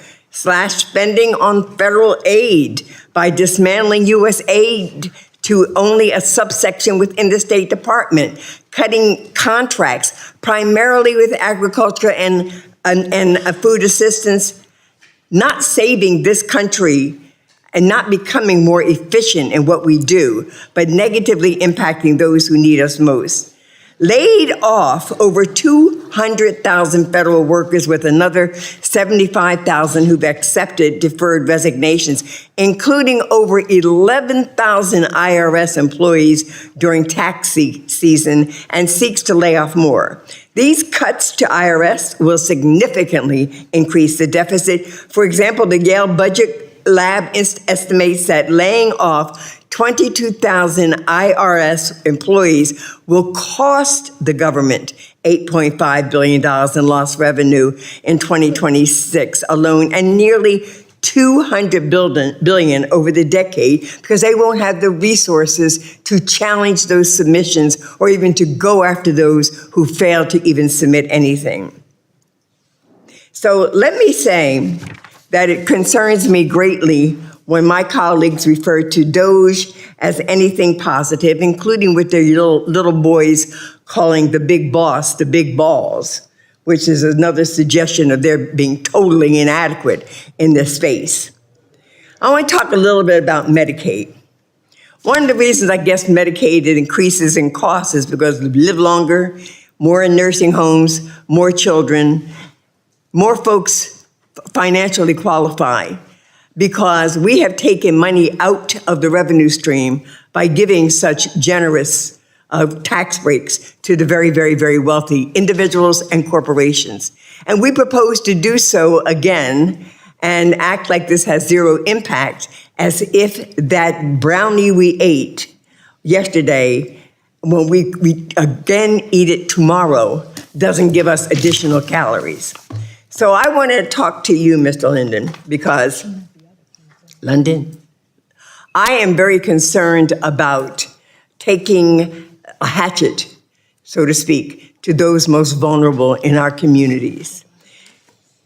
Number one, tell me, do you think that the lack of generosity in building the economy writ large for the lower class and middle class, the work that Biden was trying to do with the infrastructure programs and creating jobs, do you think that has anything to do with the fact that more people were eligible and in need of Medicaid? I think, if we look at Medicaid, Medicaid is an incredibly successful program in many respects. We spend less on Medicaid per patient than we do through Medicare or through private insurance. We are spending $5 trillion less on healthcare spending in the federal government than was expected 10 years ago. It's an incredibly successful program that 80 million Americans rely on and covers most long-term care in this country and nearly half of all births in this country. This is a program that we should not be cutting to pay for tax breaks. I grew up hearing being a penny wise and pound foolish. And I think of cutting programs for SNAP and for Medicaid and things of that nature have a cost huge at the other end that we're not talking about. Absolutely right. And so I wonder, is there some place where I can get those facts on, at the end of the day, how does the cutting proposed in this budget, and it's here, result in the quantitative negative impact on our economy? What we do know is that jobs and growth come from everyday Americans. They come from customers. They come from people being able to have what they need to make ends meet. So when you cut food stamps and you cut Medicaid and you cut public education and you cut housing assistance, what you're doing is you are undermining the source of our economic prosperity. Thank you. Thank you, Mr. Chairman. I want to thank you very, very, very much for this additional time. You bet. I just have one last comment. I Please. didn't realize until I was writing it down. It's okay. It trickled down.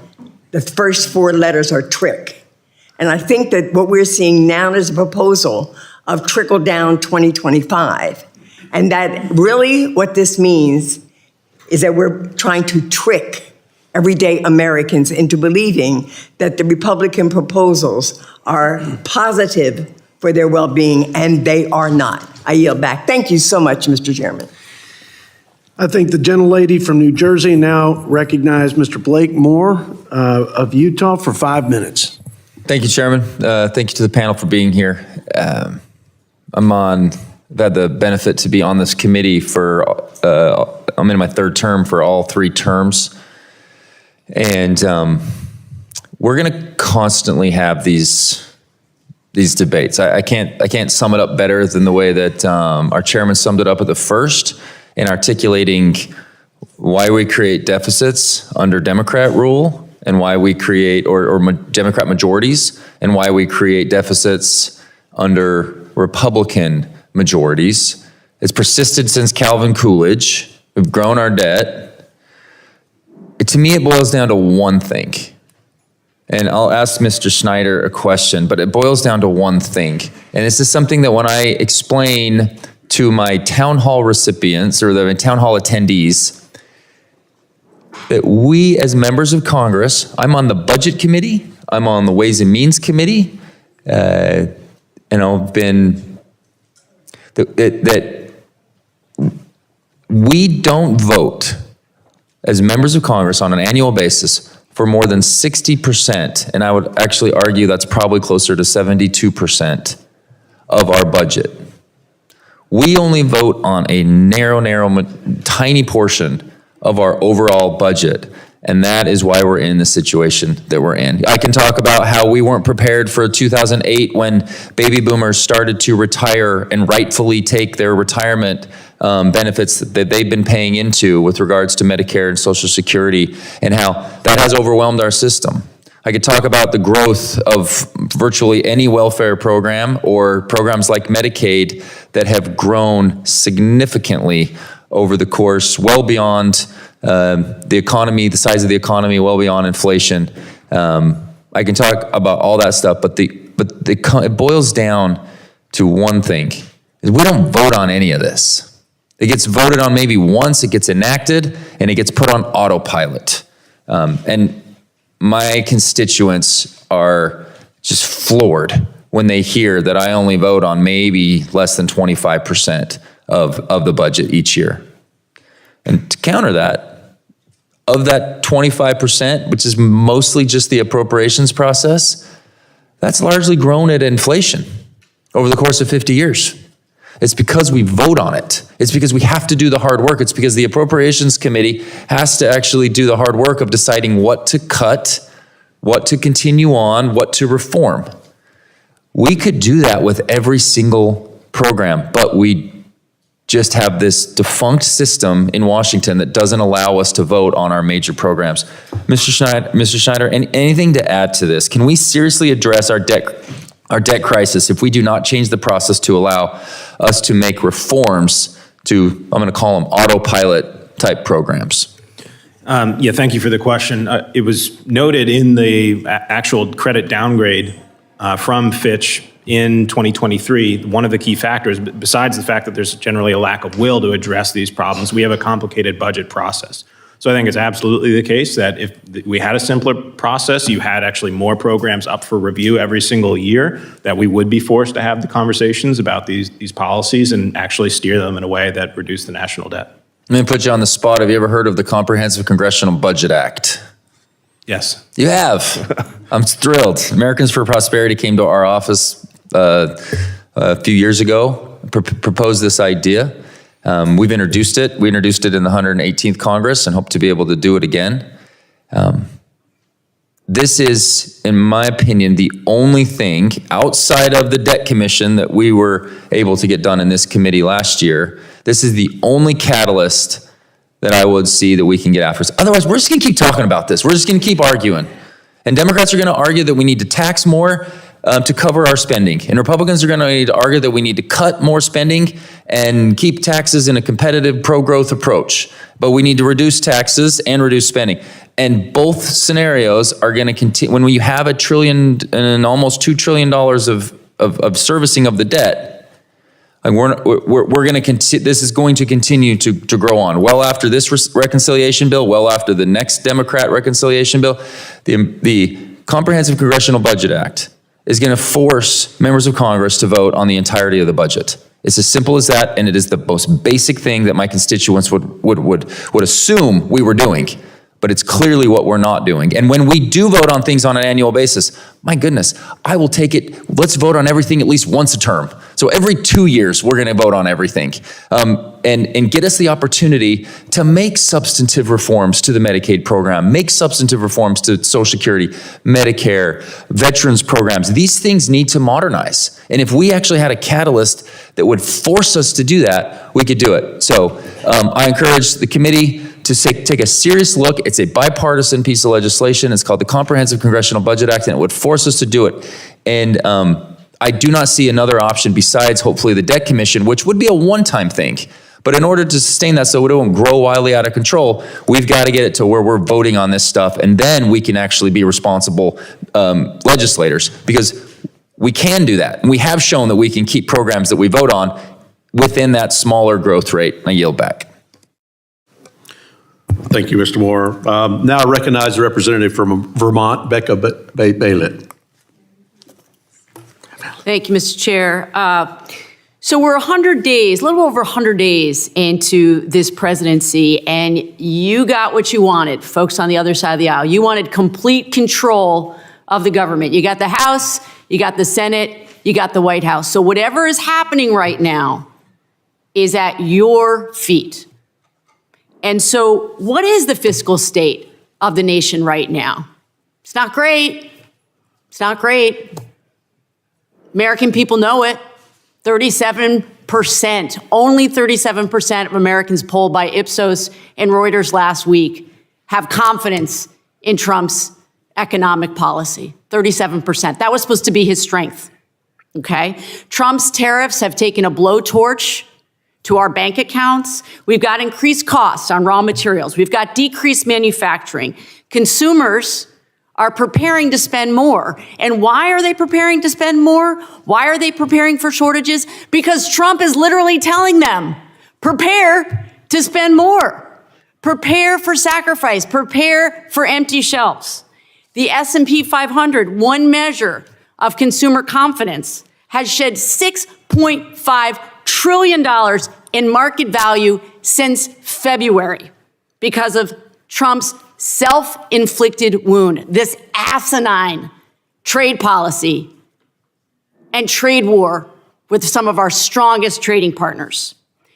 And when you look at what he's doing in terms of cutting programs that would actually help my small businesses, I'm looking at the manufacturing extension programs that would actually provide support to small manufacturers, they're being cut.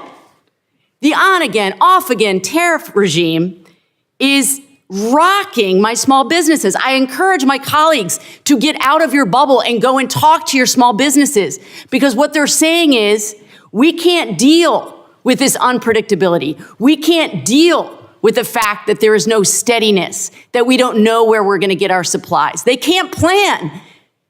We talk a lot in here about businesses needing stability and the ability to plan. You can't plan when you don't know what's going to be happening with the tariffs. I was on the phone with the owner of a company the other day. She said, one day it's one thing, the next day it's another thing. I don't know how I'm going to source these materials. So you wanted full control. You've got full control. You own this. Trump told us that tariffs would be this beautiful golden age. We were going to have American jobs coming back. It was going to be a golden age for American labor. That's not happening right now. We actually could be doing things that would help American workers and helping our economy. And Mr. Linden, that's what I want to talk about today. What could we be doing right now? That's a great question. It's exactly the right question. And I think it's notable that the president is asking everyday Americans to make sacrifices, prepare for shortages, pay more at the store, just make do with less.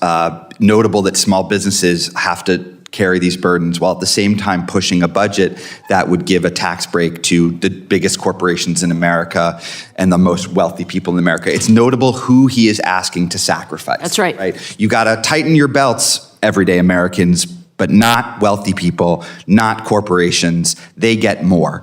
And that is the opposite of what we should be doing. Growth and prosperity come from everyday Americans going about their lives, creating jobs, being customers, being productive members of society. And they need basic things like healthcare and food and housing, and they need support for small businesses and manufacturing directly, and not through a hope that the tax cuts for a giant multinational corporation will eventually trickle down to them. And so we are doing the opposite. Right now, we are asking everyday Americans who are struggling, who are saying very clearly we need help, we want lower costs. We're asking them, you should pay more so that rich people and corporations can pay less. That is literally the budget plan that is before Congress right now. That's right. And I don't know if you saw this. There's a Rolling Stone article the other day talking with people in the Trump administration, talking to aides about what they're doing right now to weather this. They're stockpiling toilet paper. They're stockpiling their own materials. They know what's coming, but they want the rest of people, the rest of Americans, to be okay while they are stockpiling supplies. And so the economy is rigged for regular people. The American people know it. I wish that my Republican colleagues would stop acting like Americans are stupid and they don't see what's going on. This is not working for them. I yield back. Thank you, Lady Yields. I now recognize myself for 5 minutes to go through some remarks. I have in my notes that I was going to thank the chairman, but I guess I'll thank myself for being here and chairing the committee. But this is important. I know we should be talking about this in a serious manner because this obviously is important for our country. I think when most people think about the fiscal health of our nation, whether you're Republican or Democrat, you understand that it's not in good shape, as we've talked about already during this hearing. And it's been that way for a long period of time. There's some fundamental tenets we can all agree on, that our national debt of $36.2 trillion is out of control, that our government should live within its means, just like families and small businesses have to, that there's waste, fraud, and abuse that's in our federal government that should be rooted out, and that American families and our economy benefit from low taxes. You know, as a fiscal conservative, I believe we can tackle our spending problems and provide tax relief for everyday Americans, entrepreneurs, and businesses, and we can do it responsibly in a manner that encourages growth in our economy. I know there's been a lot of discussion back and forth about who got the best benefit out of tax cuts that came out of 2017 and who would be hurt the worst moving forward. I can say this, in my home state of Kansas, there will be an average of $2,200 tax increase for the average Kansan if we don't extend the Trump tax cuts moving forward. On our spending front, I mean, we're borrowing $70,000 every second. That's not sustainable or responsible. We can't fix all the Washington spending overnight, but Congress has an opportunity now to tackle this growing problem and to address the bloated spending. And I believe now is the time to focus on bending the spending curve. Raising taxes is not a way to address growing deficits. As talked about earlier, we've seen a pretty consistent 17 to 18% of tax revenue, of GDP comes in as tax revenue, regardless of where the actual percentage is. From my standpoint, I'd rather have a growing economy and having tax policy that helps support that growing economy so GDP becomes bigger, so that 17 to 18% is also a bigger amount of tax revenue that comes in for us. We can't raise taxes enough to encourage that economic growth and expect that we get more tax revenue. Squeezing more money will actually have the reverse effect out of that. And that's why it's so critical that we focus on pro-growth, pro-family, pro-worker policies that were established in the 2017 Tax Cuts and Jobs Act. And just as we talk about what the impact could be, I just want to go through a couple of the provisions that will expire this year. I mean, as part of that TCJA passed in 2017, the child tax credit was doubled. We increased the standard deduction. So now instead of 27% of the people having to itemize, it's down to 7 or 8% of the people are having to itemize because they get that advantage of the higher standard deduction. And lower rates across the board for everybody. And these aren't provisions that just affect millionaires and billionaires, but it affects everybody, affects everyday, ordinary day Kansans. So like one of my constituents, Kaylee, who was as a single mom in 2019, had more money to buy clothes and food for her daughter, thanks to TCJA. We can't continue to spend more that comes in tax revenue. Our fiscal challenges don't come from people being able to keep more of the money. It comes from this excess spending. Revenue from the Treasury has been up more than 50% since we passed TCJA, but spending has far outpaced it, growing at 70%. Dr. Winfree, what I think is sometimes hard for folks to grasp is that there's an inverse relationship between taxes and revenue. When we passed TCJA, rates were lowered, but because we had such strong economic growth in the economy, we saw higher wages and more investment. How does growth in the economy affect our fiscal trajectory? Well, there are two things that happened when TCJA was enacted. The first thing that happened is that the rates on investment went down. So you saw more investment because the market responded. The second thing that you saw is that because more people had more money in their pockets, aggregate demand went up. That also drove growth. And that's one of the reasons why we saw higher revenue numbers come out after the enactment of the TCJA. Yep. Well, thank you. Dr. Rauh, can we tax our way to economic prosperity in the country? Well, absolutely not. And one of the big challenges I think that is faced by members of this committee and anybody trying to do tax policy is that pretty much all of the numbers that are being put forward by the scoring agencies, CBO and JCT, in my view, are underestimating the effect that taxes have on growth and on economic activity. And that's a major challenge. All of the private estimates as well are, in my view, based on insufficient economic response parameters. And that doesn't mean you don't have to cut spending. You do. It doesn't mean that the tax cuts don't cost anything. They do, but they don't cost as much as they're being scored. Well, thank you. And I think it's pretty clear that as we talk through today, when we focus on, and Republicans are focusing on, how can we accomplish more than one thing with the reconciliation bill, we've got to address our national debt, and we've got to make sure that the Americans we represent aren't stuck with a massive tax hike while we're continuing to grow tax revenue. And I want to thank you all panelists for being here, and I appreciate the opportunity that you give to talk about some of the issues that are really being faced in the real world. And with that, I'll finish up my remarks, and I will recognize Representative Jayapal from Washington. Thank you so much, Mr. Chairman. We're talking about the state of the economy, and I think we have to focus on the fact that under the Trump administration, the state of the economy is this. Our economy has shrunk by 0.3%. in the first quarter under Trump. And in the last quarter under Biden, we had a 2.4% growth in the economy. President Trump promised to lower costs on day one. I don't know if everyone remembers, but he's going to tackle inflation day one, lower prices for Americans. Instead, he has presided over 100 days of destruction of our economy, one of the quickest slides in our economy that we have seen in recent history. Sweeping, indiscriminate tariffs that have raised prices on Americans, slashing of critical programs from healthcare to education. Why? All so that we can set up a $7 trillion tax break for the wealthiest Americans. And I just want to correct the record about the 2017 TCJA, because I just heard some stats.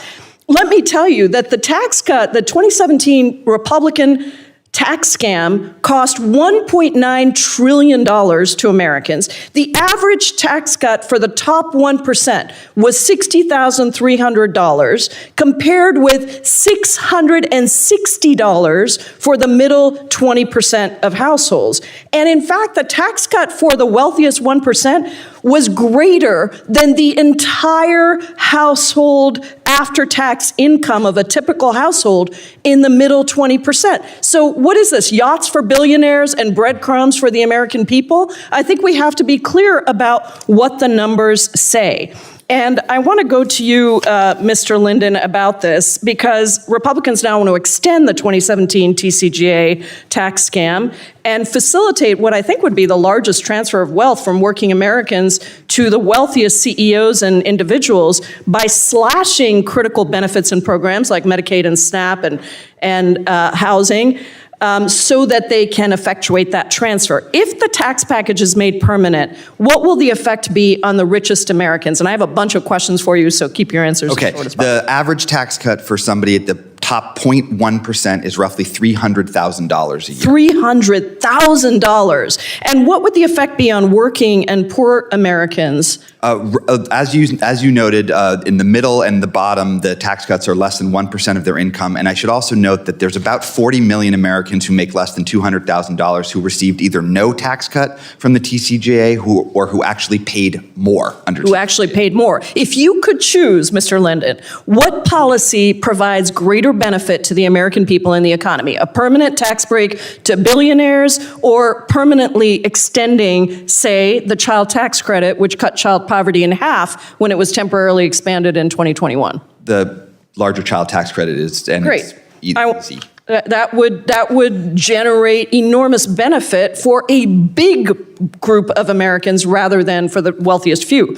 I want to talk about education, the slashing of Head Start. This is a program that provides early education for our most vulnerable kids. I've got a constituent, her name is Ashley Layton. She spoke at an event I had recently. She's got twin boys in early Head Start. And she said, this is a quote from her, "Head Start has been a lifeline for my family, not just in education, but support in every facet of our lives." And she talked about how having Head Start actually allowed her to go back to school, finish a degree, and become financially self-sufficient. That's what investments in early education do. They help people who are struggling get their footing, and then that helps our entire society. In fact, a study by the National Bureau of Economic Research suggests that every dollar that the federal government invests in programs that benefit children yields $10 in societal returns.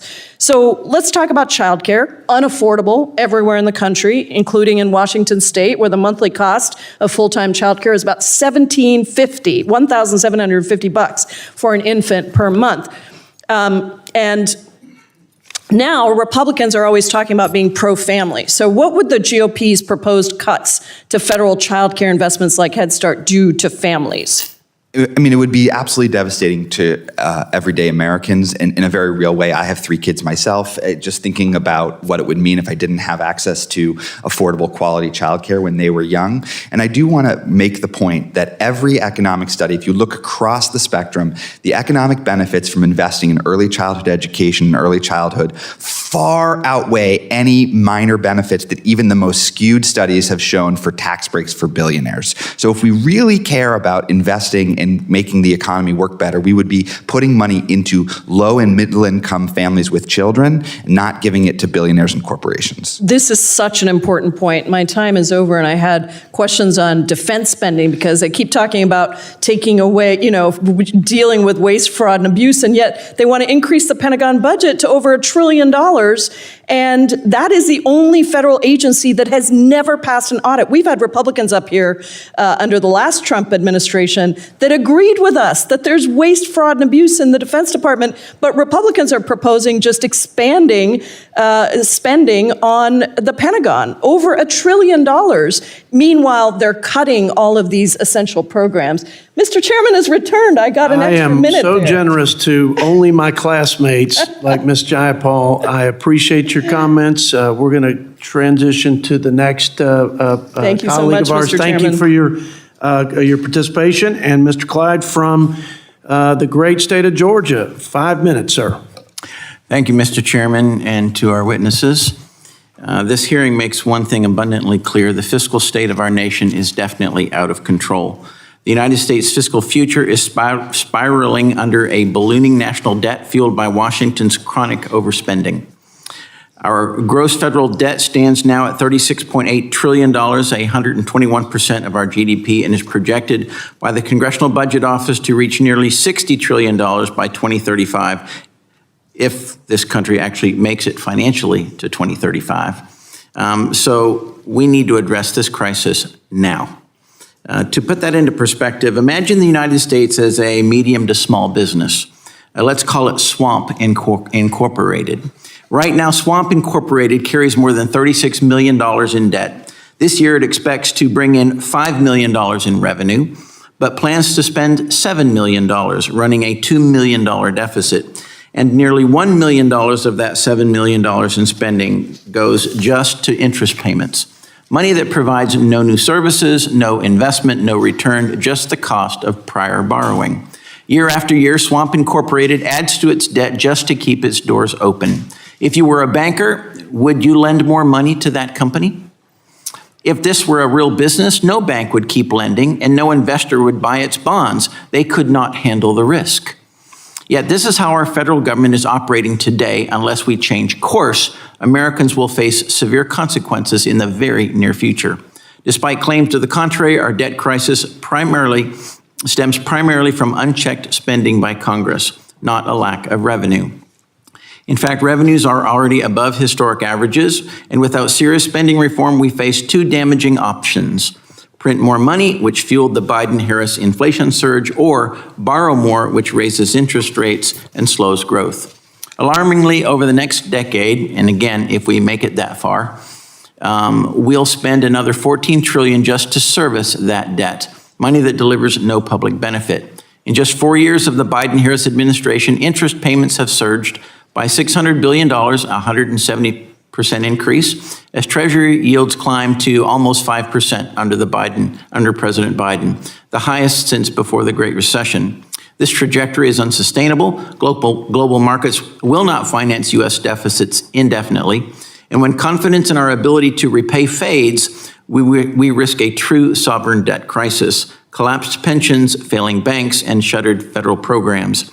Thankfully, President Trump's fiscal year 2026 budget offers a path forward. It proposes an almost 23% cut in non-defense discretionary spending. That's a $163 billion reduction from FY25 levels. As a member of both the House Budget and the Appropriations Committees, I plan to support this plan and am committed to restoring fiscal sanity so future generations aren't crushed with more debt by Washington's reckless spending. So, Dr. Rauh, Dr. Winfree, and Mr. Schneider, would you agree that the national debt is driven primarily by out-of-control spending? Yes. Yes. Okay. No. So what you're saying is Congress has an opium addiction, and that they're addicted to OPM, that's other people's money, tax dollars. Dr. Winfree, Medicaid was designed as a safety net for our most vulnerable populations. That's low-income folks with children, pregnant women, the elderly, and individuals with disabilities. Yet in recent years, we've seen a rapid expansion of Medicaid to include millions of able-bodied working-age adults without dependents who don't work. Do you believe this expansion is straining the program and diverting resources away from those who it was originally intended to serve? Yes, it is significantly diverting resources away from those who it is intended to serve. And it all comes back to the financing nature of the program. States get $9 federal dollars for every $1 state dollar that they spend on the expansion population. This is the able-bodied childless adults, and $1.33 for every dollar that they spend on the vulnerable population. These are pregnant moms, kids, the disabled. Thank you. Mr. Schneider, in 2023, the U.S. credit rating was downgraded by Fitch during the Biden administration due to concerns about our fiscal trajectory. You mentioned that, I believe, in your statement. What does that say about investors' confidence in our country's ability to repay its debt? The benefit for the U.S. is that other markets aren't nearly as good, so there's not as many places for the money to go. But investors are generally very concerned that we continually choose a fiscal outlook of basically 7% of GDP deficits in perpetuity. So I think the way that will ultimately manifest is as we issue more debt, you will see rising term premium investors demanding more compensation to buy U.S. debt. That means higher interest rates that crowds out private investment, and that means slower growth. So what you're saying, investors are not fooled? No, not at all.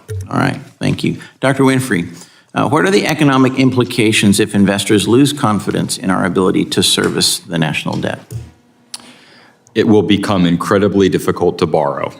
in the private sector and in the public sector, and interest rates will go up. So it'll become much more difficult to start a small business. It'll be much more difficult to afford credit card payments. It'll be much more difficult to afford a new house or a car. Do you believe there's still time to change course and avoid these cataclysmic economic consequences?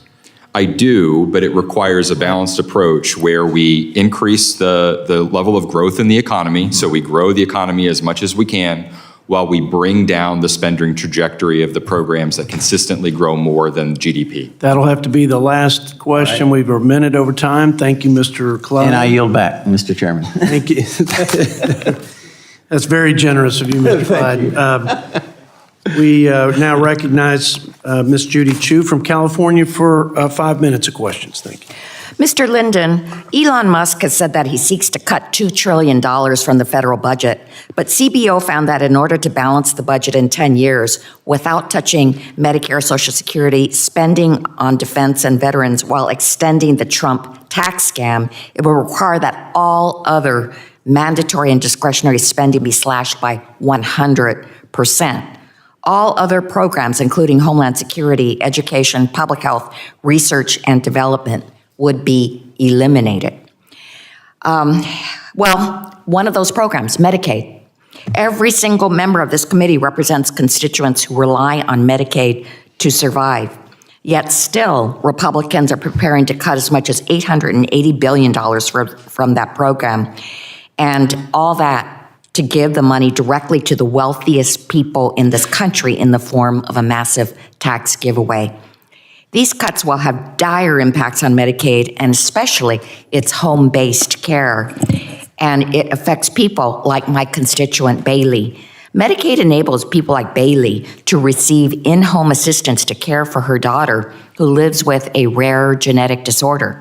In fact, without Medicaid home-based care, Bailey's daughter might instead be in inpatient long-term care, which would actually cost the government far more money. We know that home-based care is a far cheaper alternative. So Bailey is anxious and fearful about the future of her family. So, Mr. Linden, you highlighted the importance of maintaining federal investments in public health. Can you elaborate on the economic impact of divesting from Medicaid home-based health services that provide patients and the government with the most cost-effective care? And what is the impact on the fiscal state of the nation if Republicans use Medicaid cuts to give tax cuts to the ultra-wealthy? Thank you for that question. What we are really talking about here is shifting the burden away from very wealthy people and corporations onto everyday families who have real challenges in their family budgets, like paying for long-term care or caring for an elderly parent or a family member with disabilities. And I do want to really emphasize here that Medicaid, it covers 80 million people. It is a program that is extremely lean out already, and you don't have to take my word for it. There is a reason why 80% of Americans, including a majority of Republicans, oppose cuts to Medicaid. It is not a program that wastes money on people who don't need it. It is a very well-run program. Doesn't mean there's not efficiencies to be had here, but I have not seen one proposal to take any of the cuts and put it back into the program to make it better for people. No, instead, those cuts are going to pay for tax cuts for billionaires. So that really puts the lie to the notion that this Congress wants to do is make the program better for people. It's not. 10 million people losing their health insurance is not making that better for anybody. Yes. Mr. Linden, I want to talk about how much these cuts will actually cost us. For instance, after claiming to have saved $160 billion of government fraud, waste, and abuse, Elon Musk and his so-called Doge efforts will end up costing taxpayers $135 billion this fiscal year alone, according to the analysis from the Partnership for Public Service, a nonpartisan research and advocacy group. So despite what they claim, President Trump and his loyalists are not making America greater. They're making America sicker. The Trump administration is proposing to slash the National Institutes of Health, or NIH, under the guise of cutting administrative costs. But Democrats know the truth. Less funding for NIH means less funding for medical breakthroughs and more Americans suffering and dying from illness. One NIH researcher in my district, Dr. Arcia Ocaña, is a researcher at the City of Hope, which treats cancer patients, and he was shocked when the administration canceled his research into a cure for diabetes, which affects 38 million Americans. Mr. Linden, what is the impact of letting more Americans die from preventable diseases on the fiscal state of this nation? The economic impact is obvious, and I don't think anybody here would disagree that one of the best investments this federal government, any government can make, is into scientific and healthcare research. It pays enormous dividends. Every study has shown that. But putting that to one side, putting aside dollars and cents, it's morally reprehensible. What are we doing? We're cutting funding for diabetes research and cancer research because the argument is we don't have enough money, but at the same time, this Congress is going to spend even more money on tax breaks for billionaires. The reason we feel strapped, the reason we feel like there's not enough money to go around to fund diabetes research and cancer research and veterans benefits is because we keep giving that money to wealthy people and corporations over and over again, and then saying a few years later, oh, we don't have enough money to spend on these things anymore. And I guarantee you, if this Congress passes another tax cut for rich people, in a few years we'll be here and we'll having the same conversation where some people will be saying we simply can't afford to make sure that kids don't go hungry. We simply can't afford that kids get a good education. There's not enough money to go around. Well, there would be if we simply asked wealthy people and corporations to pay their fair share. Thank you. I yield back. I thank the gentlelady, and now yield 5 minutes to my friend, Mr. Addison McDowell from North Carolina.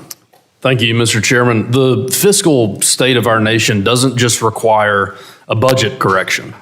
It demands a course correction.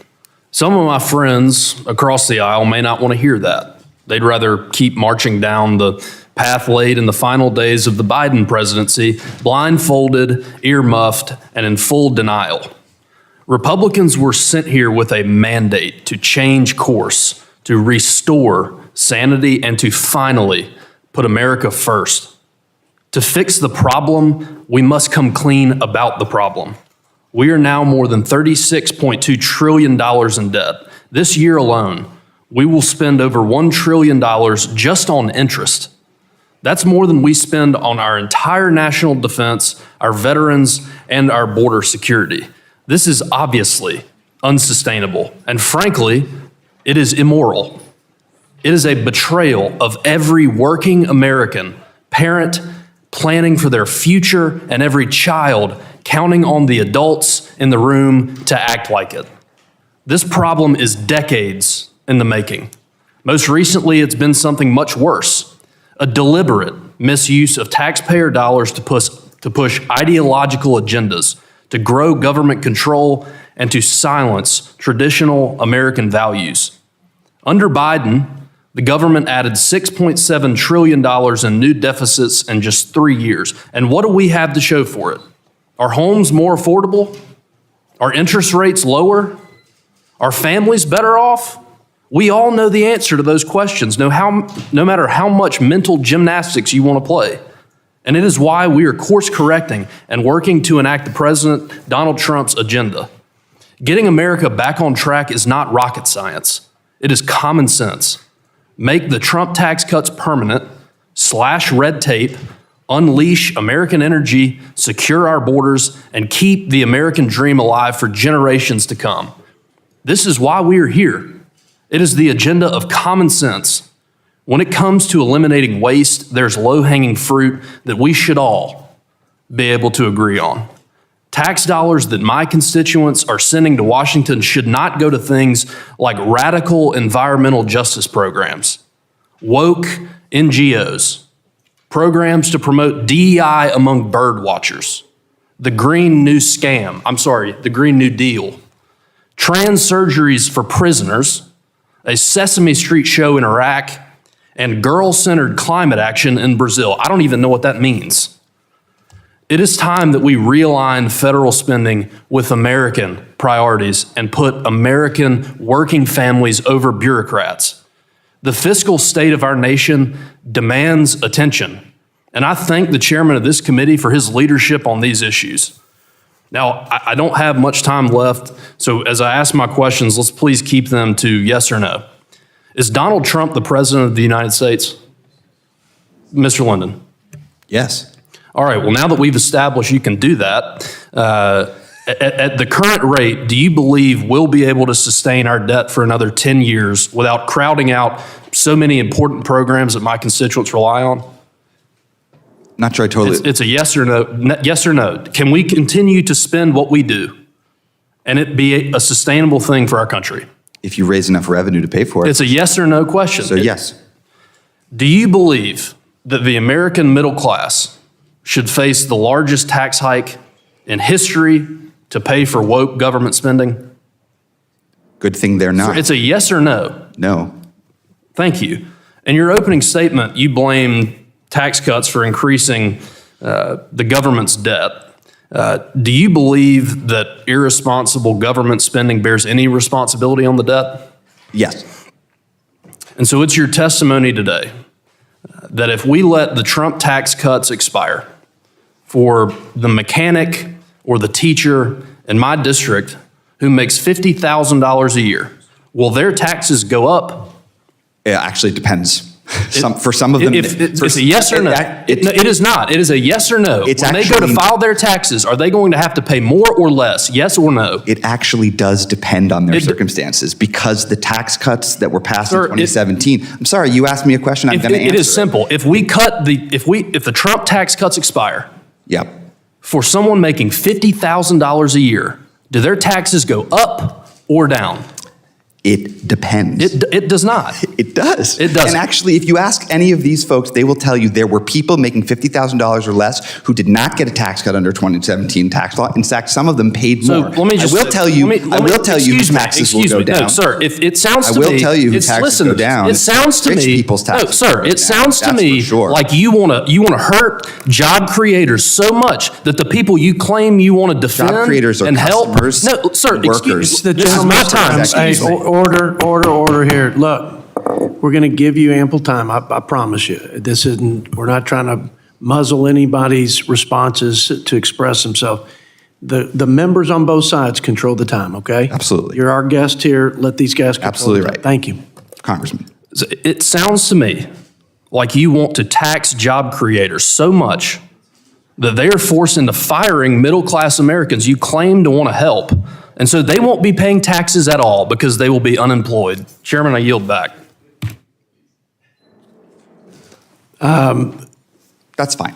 With all due respect, do you have a comment? No. That's totally okay. Fine. I'm going to yield now 5 minutes to my colleague, Mr. Tonko from New York. Thank you, Mr. Chair. Well, we started this hearing today talking about courage and courage to get our nation on track and restore its fiscal health.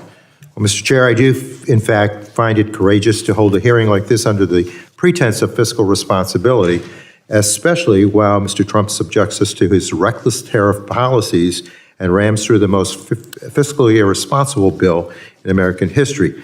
Families in my district and across this country are indeed hurting.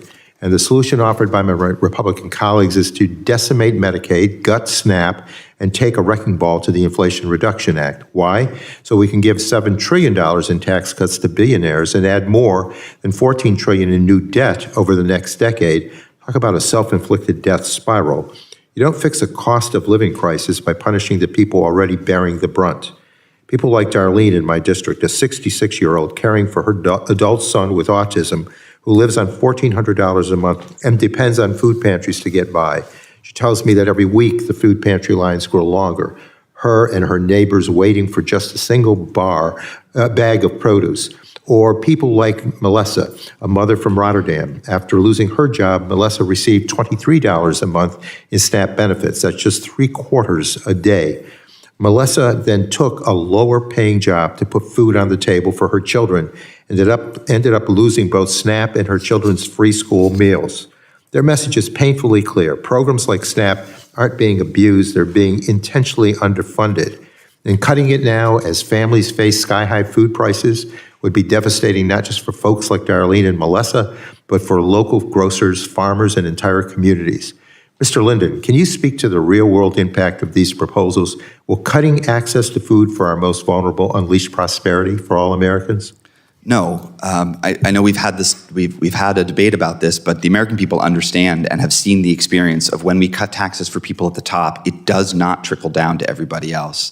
In fact, there is no relationship, zero relationship between the top tax rate and economic growth. There is no evidence that cutting taxes for rich people has ever created more broad-based prosperity for anybody else. It does create more growth for people at the top. That is true.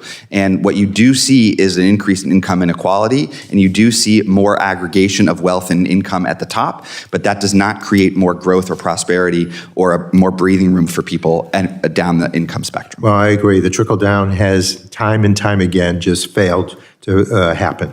And Mr. Linden, can you tell us about the impact of SNAP on the food economy as a whole and how cuts like this would impact already rising food prices? Yeah, absolutely. It's the average food benefit of SNAP for a family is $6 a day for the average recipient. That doesn't sound like that much, but it is an absolute lifeline between being able to afford basic nutritional meals for you and your family and not being able to afford that. It's unconscionable that we are considering cutting those benefits rather than, say, for example, asking the wealthiest Americans to pay 2% more on their income above a certain above $700,000. It's unconscionable that we're asking people to make do with less who are struggling already when we have a corporate system that is currently delivering a $1 trillion tax cut to the largest corporations in America. Well, now I have the tremendous honor to also serve on the Energy and Commerce Committee. At some point, we will be marking up this committee's instructions to cut $880 billion as the floor in federal spending over the next 10 years. And as we all know by now, the nonpartisan Congressional Budget Office confirmed that if we don't touch Medicare, this would require deep and devastating cuts to Medicaid. The biggest in American history, in fact. Mr. Linden, will slashing Medicaid by $880 billion to pay for tax cuts to the rich positively impact our long-term fiscal and economic outlook? No, you're taking $1 out of Medicaid and spending $2 on tax breaks for billionaires at the same, or wealthy people at the same time. So in the end, you end up with less money, and people who are struggling end up with a lot less. So obviously, that's not going to help the long-term fiscal future. Well, thank you. And Mr. Linden, CBO also confirms that immigration is a well-known, reliable driver for economic growth and labor force expansion. The House Judiciary Committee marked up a bill aimed at spending up to $110 billion of taxpayer dollars to fast-track Trump's anti-immigrant mass deportation policies. Mr. Linden, how do these kinds of policies impact the American economy? And wouldn't it be more fiscally responsible to reform the immigration system in a way that expands legal pathways and boosts the workforce instead of pouring billions into enforcement-only deterrence policies? I always find it frustrating to talk about tax policy and whether we want to focus on Americans, in part because the 2017 tax law had a giant corporate tax break with a huge chunk of that going to foreign shareholders. Foreign shareholders got a major benefit from the corporate tax cut that this Congress wants to just continue. If we really want to focus tax policy on Americans and keeping money here in the United States, we would reform the corporate system so that corporations don't deliver benefits to foreign shareholders or shift jobs overseas. With that, I very much thank you and yield back, Mr. Chair. Thank you, Mr. Tonko. I recognize the pride of Oklahoma, Mr. Jasper Keene, for 5 minutes. Thank you, Mr. Chairman. Sincerely, I'm going to say this to the chairman of this committee, to a friend from West Texas. I am grateful to serve on a committee with someone that is in their heart of hearts so passionate about this and creating the space, even with all the pushback that you've been receiving this past year. It's like Paul Revere, the British are coming, and you're so passionate riding the horse to say that bankruptcy is coming. So I just want you to know how grateful I am that you've continued to lean in. And man, it's just, if everyone in this body would just speak truth from their heart, it would be a game changer. There is truth to be found, on both sides of this. There's people that operate in hypocrisy on both sides of the aisle. And, I dropped the mic on what Chip Roy said. You all knew, how do you argue with what Chip was saying earlier? I appreciate Jimmy Panetta, in his response. I'm not trying to imply Jimmy agreed with everything that Chip said, but we all know everybody is guilty. I want to share something. I hope some of you on the panel, to the Democrat witness, I hope this, do you like Thomas Jefferson? Is Thomas Jefferson a fan? Are you a fan of him? Yeah, absolutely. Okay. So let me give you a part of a letter he wrote. He's in public life, and he's really resting. He really was didn't even want these comments to go public. He even said that in this letter. And he said, private fortunes are destroyed by public extravagance. And the tendency is for all human governments, a departure from principle in one instance, till the bulk of society is reduced to ... Suffering then begins indeed the bellum omnium in omnia, what he calls the abusive state of man. And the forehorse of this frightful team is public debt. Taxation follows that, and in its train is wretchedness and oppression. Thomas Jefferson talked about public waste draining private fortunes. Was he trying to protect the wealthy elite? Thomas Jefferson was saying there's always a tendency for human governments to want to pilfer money taken from the people. It's why up until 1913, we actually had parity and true equality in our tax code.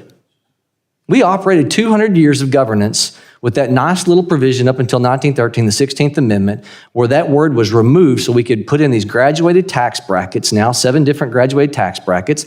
And again, to Chip Roy's point, even if 36% moves to, 2 points upward, it's only $35 billion, and we are arguing over that when we have a $2 trillion chasm.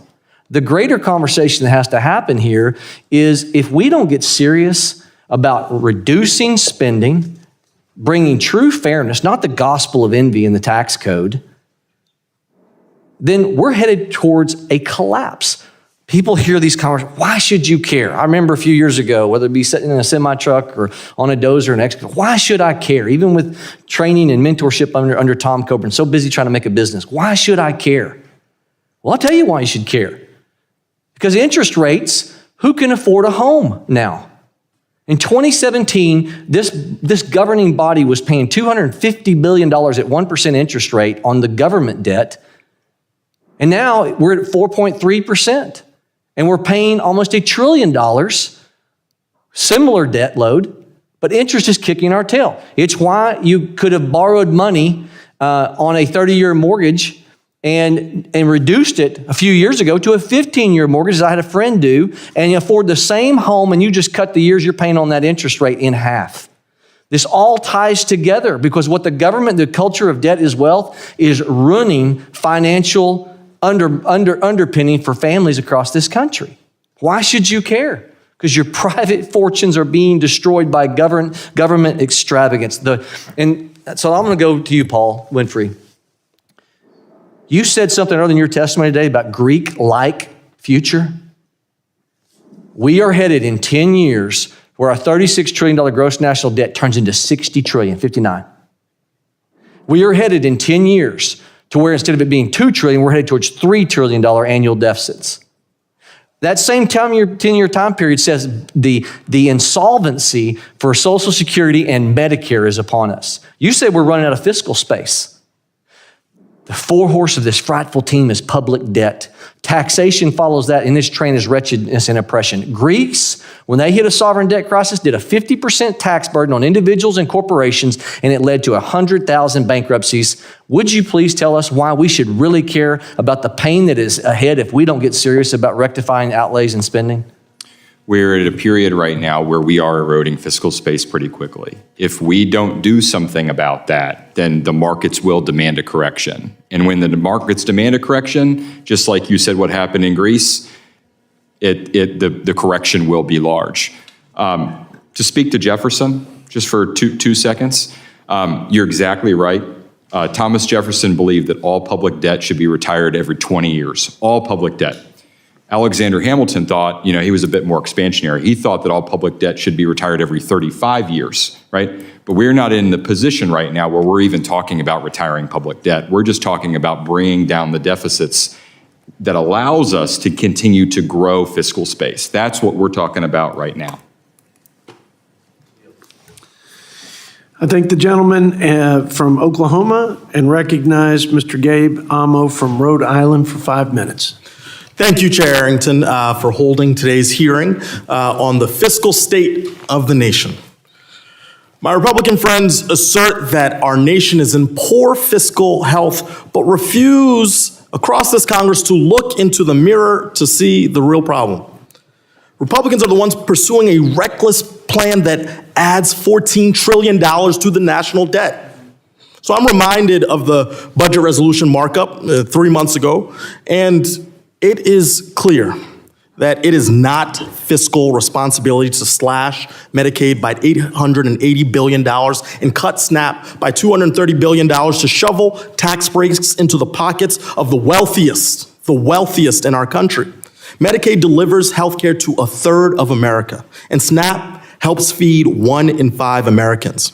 But this is what our Republican colleagues are tripping over themselves to cut. Actively, right now, sitting in rooms, deciding how to do this. No messaging is going to cover up this scheme.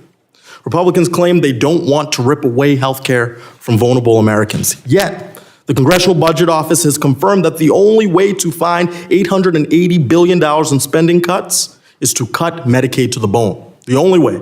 This will hurt children, people with disabilities, seniors, new moms, and working class families, underscoring working families struggling to make ends meet. If you really want to protect Medicaid, I encourage my Republican colleagues to sign on to Ranking Member Boyle's discharge petition. Let's prevent harmful, unnecessary cuts to Medicaid and SNAP. That is on the line. People are depending on us. And so I would ask you, Mr. Linden, can you share briefly, as you have throughout this hearing, how slashing Medicaid by at least $880 billion, just to give tax breaks to the rich, would impact our long-term fiscal and economic outlook? That's the right question, and the answer is if you take $1 away from Medicaid and spend $2 on tax breaks for the rich, you end up worse off than you'd started. And that's what's going on here. The problem in our fiscal outlook, I know there's disagreement about this, but the facts are very clear. 25 years ago, we knew that costs were going to go up on Social Security, Medicare, and Medicaid as more Americans retired and entered retirement.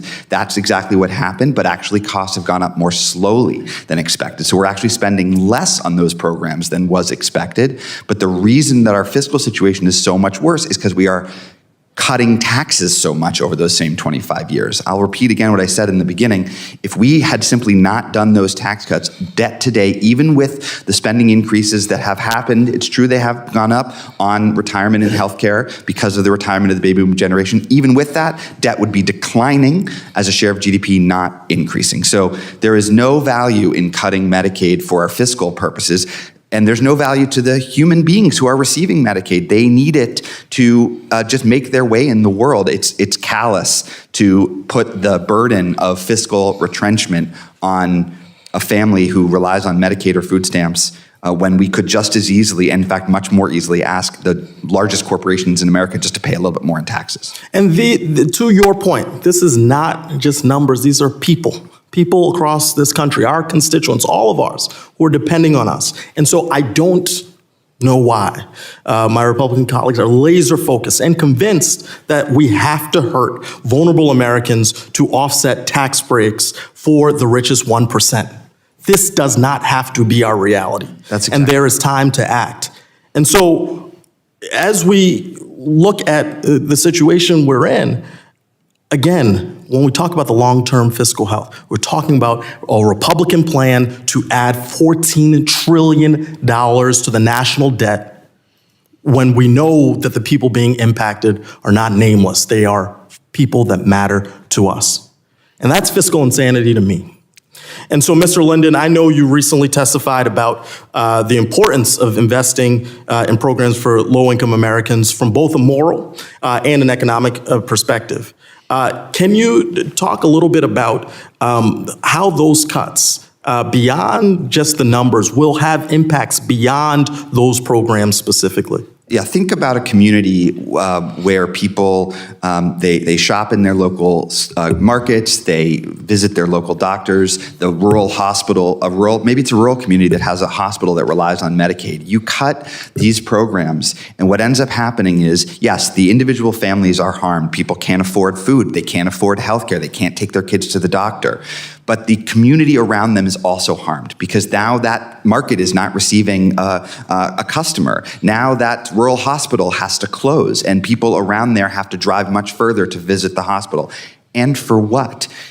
So that there are wealthy people who have a slightly larger take-home pay at the end of the year, so that a corporation gets an extra tax break. That is not fiscal responsibility by any definition of the word.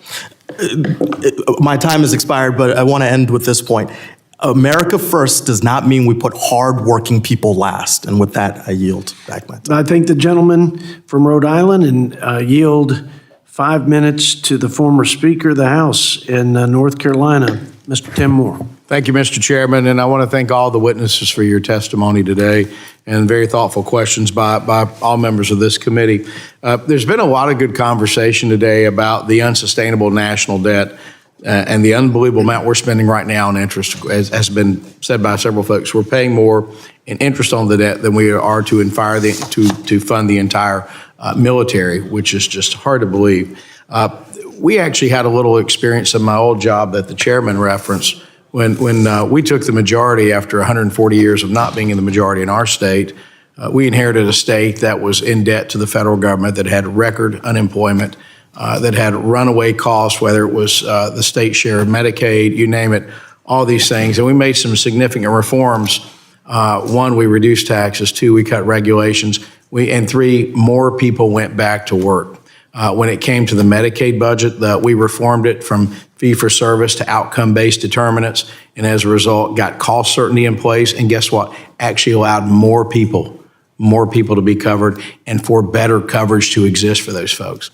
And what I've seen as I've arrived in Washington is for decades and decades and decades is the inability, for whatever reason, to get a handle on just absolutely runaway spending and a fear of making meaningful reforms that frankly, many of which should be bipartisan, that all four witnesses there and every single one of us in here, frankly, ought to be able to agree upon. And what I see, with all due respect from my friends from the other side, from the Democratic side of the aisle, is that any notion of trying to improve efficiencies in Medicaid is immediately attacked as being some sort of cut. Well, it's not. I mean, if you can find ways to reduce inherent waste and fraud and abuse, why not do that? And we know there are states in the country that are doing that. I think, in fact, California, I don't know if any members from California are here right now, but California goes beyond covering health care and I think is actually covering like housing and other things that were never intended to be a part of Medicaid. And so these are expenses that have run it up. And what's happened is it's made the care for those who truly need it unavailable. You look for, Medicaid was designed for folks who were impoverished and unable, and because of circumstances, because of disability or a dependent child or other conditions, unable to provide for their health care.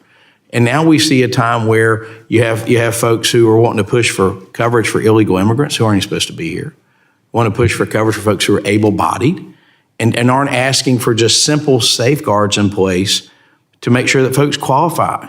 And so I think some of the answers should be easy and frankly should be bipartisan. And I gotta compliment Chairman Arrington. I mean, these are some of the common sense reforms that are being talked about that at the end of the day will allow those who need access to health care to have it and to have it better than they do under the current system. And I think we all ought to agree that it's ridiculous the amount of debt, the amount of our tax dollars that could be used to provide services or whatever else are going toward interest. It's unsustainable. The numbers don't work. And I do have a question for Mr. Schneider. I'll just simply say, and I appreciate your testimony. I really all the testimony.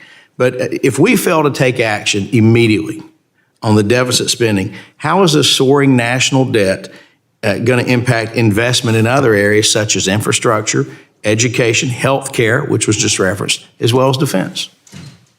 Yes, from a market perspective, I think what investors are looking for is demonstrating credibility, any ability to solve the problem, to change the trajectory of deficits. So last year, the deficit was 6.4% of GDP. If you just extended the tax cuts and did no other savings whatsoever, by the end of Trump's term, there would be about 7.5% of GDP. So they want to see, markets would like to see some commitment to lowering the deficits and the actual ability of Republicans to cut spending. So in the event that you do see increases in interest rates, concerned in the market about the trajectory of the debt and deficits, it's going to crowd out private investment. That's going to make it harder to buy a house. It's harder to conduct business. It will reduce economic growth. I have a few seconds left, but the question would take longer to ask than that. So in respect to the committee, Mr. Chairman, I yield the balance. Thank you. I thank the gentleman and recognize Mr. Garvey, Morgan Garvey from the Commonwealth of Kentucky for 5 minutes. Thank you, Mr. Chairman. Appreciate that. And appreciate Representative Moore talking about the state legislature. You know, I've been in Washington a few years now, but I spent 10 years in the state Senate in Kentucky, and I'm a state legislator at heart. State legislators can't run deficits. They have to pass balanced budgets. It's not just Mr. Moore, it's 13 of my Republican colleagues on this committee served in their state government. So I know they understand what responsible budgeting looks like, even if they're now pretending to suffer from budgetary amnesia. Because this is the most unbalanced budget in American history. It runs up the deficit, the debt, and takes a chainsaw to basic services for kids and seniors. If you don't believe me, listen to Republican Representative Thomas Massey. He's at least willing to stand up and admit this budget adds hundreds of billions of dollars to the deficit every year. This is not partisan. This is math. In the revenue column, you have $7 trillion in tax cuts. In the spending column, you've only got $1.5 trillion in spending cuts. So you're reducing your revenue by $7 trillion, but you're only reducing your spending by $1.5 trillion. Even my kindergartner knows those numbers don't add up. So I'm going to ask you a series of yes or no questions as well, Mr. Linden. Yes or no? Will this budget add to our deficit? Yes. Okay, will it add trillions of dollars to the debt? Yes. All right, so I don't ever want to hear anybody who voted for this budget ever again complain about the debt or the deficits. And what's it for? It's for a massive tax cut for Donald Trump's billionaire campaign donors. But who will it hurt? Kids, seniors, veterans, people working every day just to get by. And here's how. See, the Republicans instructed the Energy and Commerce Committee to cut $880 billion in spending. But when you look at the Energy and Commerce Committee, they oversee energy, they oversee commerce, but they oversee Medicaid and Medicare. If you take out everything else they spend money on, their mandatory spending, that's about $135 billion in eligible spending. $880 billion in cuts. You take out Medicaid and Medicare, you only have $135 billion you can cut. They zero that out, you still have about $700 billion in cuts to Medicaid. They swear they're not touching Medicare, so that only leaves Medicaid. Now I know, we've heard waste, fraud, and abuse in Medicaid. You know what? I agree. Let's get rid of it. Get rid of all of it. I will help you. Every dollar we get rid of that is wasted or is fraudulent in Medicaid can go to someone who needs it. So now that we've gotten rid of the waste, fraud, and abuse, where are you going to come up with the other hundreds of billions of dollars in cuts? There's only one option. It is taking health care away from people who use Medicaid. People like the 30 million children, the 8 million disabled Americans, the 7 million seniors, even 10% of our veterans participate in the Medicaid program. It's going to hurt people like my constituent, June. June is a 10-year-old. She's a 10-year-old with quadriplegic cerebral palsy, the most serious form of the disease. She's wheelchair bound. She's epileptic. She has visual and hearing impairments. She requires 24/7 care. I met June and her mom, Meg, at a Medicaid town hall in my district just last month. Medicaid provides June with a therapist for PT, for OT, for speech therapy. It allows her to live at home and get care at home from not just trained professionals, but from a mother who loves her and is the only person who can make her smile. Right? She's medically fragile. She had 3 surgeries last week. Her mother's worked 4 jobs, but nobody can afford care like this. She's covered by Medicaid. Now it's on the chopping block. And Republicans refuse to craft a sensible budget. But state legislators still have to. So if these cuts go through, a state like mine is going to be devastated. It'll blow a massive hole in Kentucky's budget, leaving people like June without insurance. She's just a kid. She likes her brothers when they're silly. She likes her dog. She likes YouTube and Chaperone just like my daughter does. And she deserves better than this budget. I yield back. I thank the gentleman and recognize my friend from the great state of Texas, Mr. Brandon Gill. Thank you, Mr. Chairman, and thank you for your leadership for fiscal discipline in the House and through this entire reconciliation process. It really has been incredible. It's a little entertaining to hear my colleagues on the other side of the aisle talk about fiscal discipline whenever they've never seen a foreign country they don't want to shower American tax dollars with. They've never seen an illegal alien that they don't want to give amnesty and welfare to. They've never seen a left-wing organization that they don't want to launder our tax dollars to. The only area they can ever agree on cutting is whenever the goal is to tear down our military. And now all of a sudden they are the fiscal hawks of the House. It's really, really rich.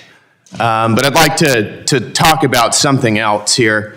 Again, thank you, Chairman Arrington. Mr. Winfree, thank you for being here and for taking the time and for your advice throughout this process. But I'd like to ask you about repealing the Inflation Reduction Act. Do you think that that's an efficient way to cut government spending? I do, yes. Could you tell us a little bit about how much we might be able to save and where some of those areas are? Some estimates put the IRA subsidies in the ballpark of $700 to $800 billion over 10 years. Got it. And how might this give us perhaps the flexibility to help pass President Trump's agenda through reconciliation? Well, rather than targeted subsidies to businesses, it would allow the tax cuts to be even lower than they otherwise would be. So you're not picking winners and losers. You're rather allowing people to do what they want with their own money. Right. That's right. And we've seen the Biden administration launder billions of dollars through EV charging stations and other kinds of green energy scams. Even after they've been proven to be wildly ineffective, we spent billions of dollars. Come to find out years later, they hadn't built a single charger. And yet the Biden administration continued to pour more and more money into EV charging stations. We spent $521 million in August of 2024 and $635 million in January following that. This is a ridiculous use of taxpayer monies. Do you think that we should continue any of these programs? You know, I wouldn't. But that, again, that's because I don't think that the government should be picking winners and losers with these subsidy programs. I think that we should trust people with their own resources. Got it. Do you think that they've been effective at lowering energy costs or emissions? No, it seems to me like they haven't been very effective at all in doing that. They haven't been effective in doing what they were intended to do, like building EV charging stations. Got it. And we've heard a lot of talk recently about potential rescission packages coming from the White House. Could you talk to us a little bit about the importance of a rescission package? Sure. Rescissions have been used throughout U.S. history, and they're incredibly important to the budget process, in part because it allows Congress to be involved with the government reorganization process, right? So there are things that get appropriated over time, and then Congress ends up collecting new information, and the president is often able to do the things that Congress requires them to do at lower cost, and the extra money should be clawed back.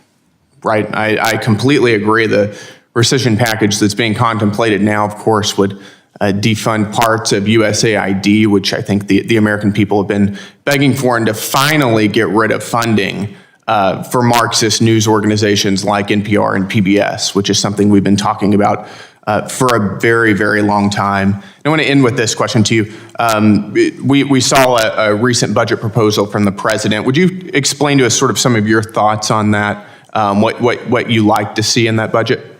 Well, just like the House Budget Committee, I think what the president is doing is he's laying out his set of trade-offs that he's making. And that's the exact right conversation that needs to be had with the executive branch and within Congress. And I think everybody on this panel wants to encourage more discussion over what some of these trade-offs are. My own views are probably more aligned with where the president's budget is than where some of my other colleagues on the panel might be. Just because, having been President Trump's budget director, having served in the administration in several capacities, I've seen the bloat, especially on the domestic discretionary, that can get clawed back and that DOJ is finding. But ultimately, the president's budget is meant to kickstart this process, and you all should engage, and I would encourage you to do so. Thank you very much. And with that, Mr. Chairman, I yield back. I thank the gentleman and recognize the gentlelady, Ms. Stacy Plaskett from the Virgin Islands for 5 minutes. Thank you very much, Mr. Chair. And thank you to the witnesses that are here with us this afternoon. I've heard so many buzzwords this morning, government accountability, fiscal responsibility. One that I thought was really interesting was structural inequities and then tying that to Medicaid funding. That was a very good one. But when we talk about what are these inequities and what are fiscal responsibilities, the thing that I really recognize the most is that this committee is charged with a budget. And most of us would think that our ideal budget would be to either reduce the debt or at least level it out. But that's not what we're doing. We are going to raise the debt by the budget that we have proposed here today. We're going to raise it because what we need to do is ensure that tax cuts become permanent for individuals who probably don't need tax cuts. We're going to do that and try and justify some of the cuts that we're going to do and ensure that those individuals that we are making those cuts on, the people that are most affected by that, are the working class, working Americans. The real Americans, not that minuscule set of individuals who are going to get the benefit of this budget proposal that we had. We are proposing $230 billion in cuts to food assistance programs, $330 billion in cuts to student aid, which means that, as many of us had been taught, that education was the key to having prosperity in America, that education is the roadway for one to be able to grow your family, to create stability. But we're going to cut that out for so many Americans because we think they should pull themselves up by their bootstraps. They should figure it out on their own. We're going to have, whether it's a $300 billion or an $880 billion cut to Medicaid, which is going to affect 80 million Americans. That's not fiscally responsible. Do you know why that's not fiscally responsible? Because the outgrowth of not taking care of those individuals is going to be uncompensated care at hospitals, which is going to cause many of the hospitals in rural America and other places to have to close. It's going to mean that doctors are not going to get paid. It's going to mean that many of our veterans are not going to get the support that they need. It means that the growing population of elders are not going to get the support that they need in senior citizens' homes as well. That's not fiscal responsibility. You know, you heard the phrase waste not, want not. We all talk about that. Well, in 2017, when we did the last tax cut, 40% of the reduction in the tax rate where there was a 40% reduction in tax rate to corporations under President Trump and the Republican-controlled Congress at that time. That has already cost us $1 trillion. That's a fact that has cost us $1 trillion. It didn't raise workers' wages or create new jobs. It did not do that, because those individuals took that money and they pocketed for themselves. They may have invested into their company or research and development, but it did not raise the most thing that causes productivity in this country, and that's American workers.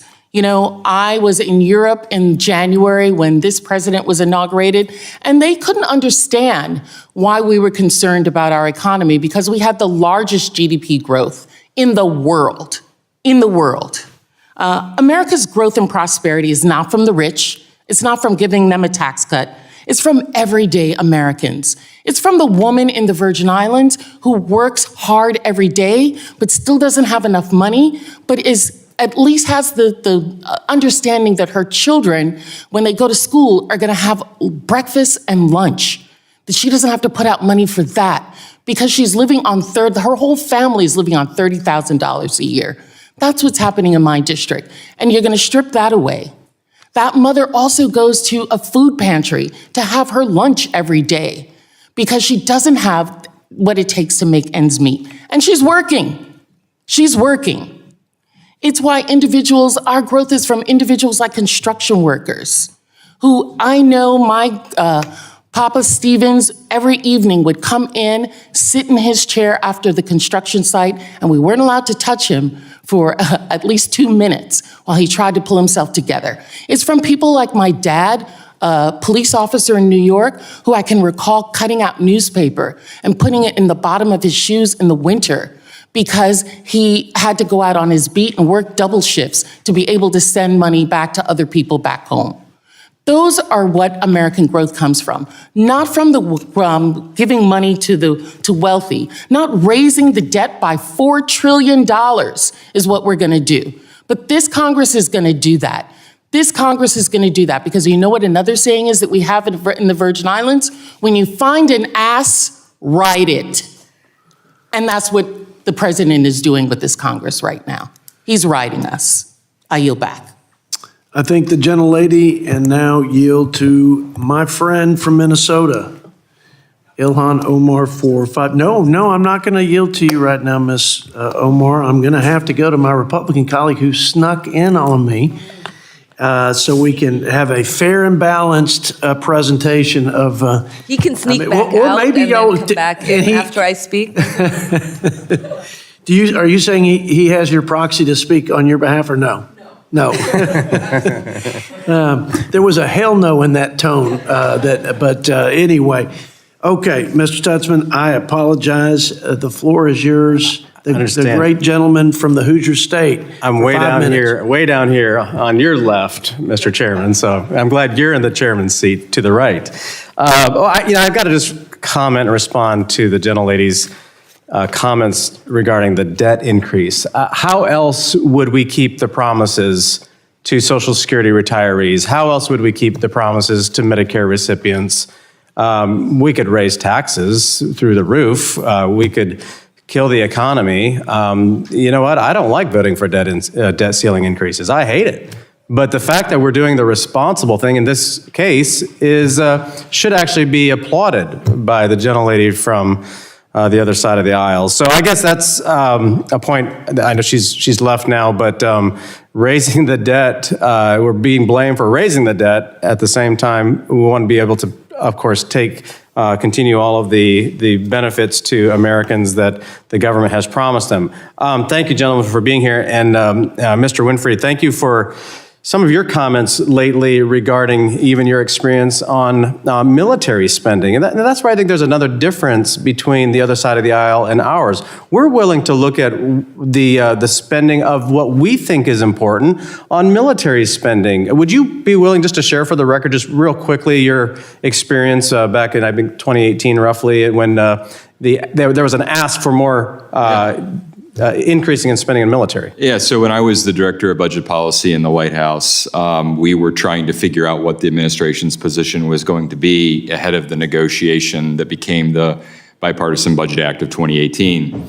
And I called up my counterpart, the Deputy Secretary of Defense, and I said, how much money does the Defense Department need? Open-ended question. And he said, I have no idea. And I said, well, okay, if we roll back the sequester, then the base defense spending for that year would be about $603 billion. And he said, yeah, we could probably spend that. And I said, could you spend 620? And he said, no, we could not spend 620. And I said, could you spend $610 billion? And he said, we could probably find enough things to spend $610 billion on. Anyway, and we convinced the president that the frugal approach that year would be to go with the $603 billion. Well, fast forward a few weeks, the budget had already been printed, and the Secretary of Defense at the time, Secretary Mattis, had dinner with some folks from the defense industry where they convinced him that what we really needed that year was $643 billion. And he came in and talked to President Trump, and President Trump said, no, the decision's already been made. I'm going to stick with 603. And that year, Congress appropriated, I think, $624 billion in base defense spending. And, it taught me an important lesson, and that is that the folks who are benefiting, who are getting rich, regardless of what they're getting rich from, in the outside, are ultimately always going to lobby the federal government for more money. Yeah, no, thank you for sharing that, because I think that's important for both sides of the aisle to realize is that the problem is on both sides.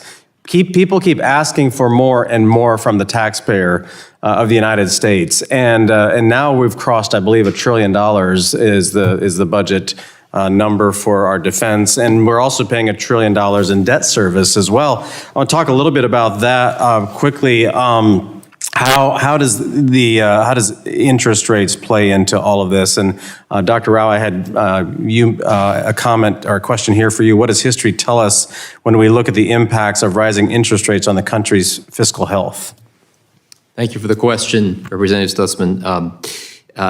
We are seeing in the United States a rise of interest payments in the budget and taking over revenues that is really unprecedented in our history. We can look at other countries that have had fiscal crises. And some of those numbers I presented in my testimony today, the amount of revenues that are eaten up by interest, currently 18%, scheduled under CBO optimistic assumptions to go up to 22%, but those are way too optimistic, so more likely we're going to see 29% of the budget and 40% of non-Social Security revenues being eaten up by interest in 10 years. And you can look at other countries that have experienced fiscal crises, and we have crossed the boundary. I mean, really, most other countries that have surpassed, say, roughly 15% of revenue level, they go into fiscal crisis pretty quickly. We are enjoying our exorbitant privilege, the fact that the rest of the world likes to buy the US dollar, the Treasury bonds have been a safe haven. That is looking very fragile. And so what we learn from history and from other countries is that if we don't stop the borrowing and we don't stop interest from taking over our budget, markets are not going to play along anymore. Interest rates are going to spike. It's going to be a debt spiral, and consumers and businesses are going to feel it. I think that's something I just want to emphasize. It's not just something that matters maybe with people in this room. This is going to hurt your constituents. A debt crisis will hurt every American. So thank you, Mr. Chairman. I yield back. I thank the gentleman and now yield 5 minutes to Ms. Ilhan Omar from Minnesota. Thanks, Chairman. Every year we have this hearing where Republicans warn us about the dangers of spending while trying to avoid the revenue part of the equation. We are told that spending is the only problem, but apparently none of these concerns apply when it comes to the Pentagon and paying off military contractors. President Trump's budget request in the Congressional Republicans' reconciliation bill would bring military spending to a new all-time high of $1 trillion. And they are doing this while proposing a 23% cut to non-defense discretionary spending in the budget proposal. This means slashing education, healthcare, nutrition assistance across the board with both Trump's budget and the reconciliation bill. Mr. Linden, is there any precedent for giving a department that has never passed a full audit a blank check of this size?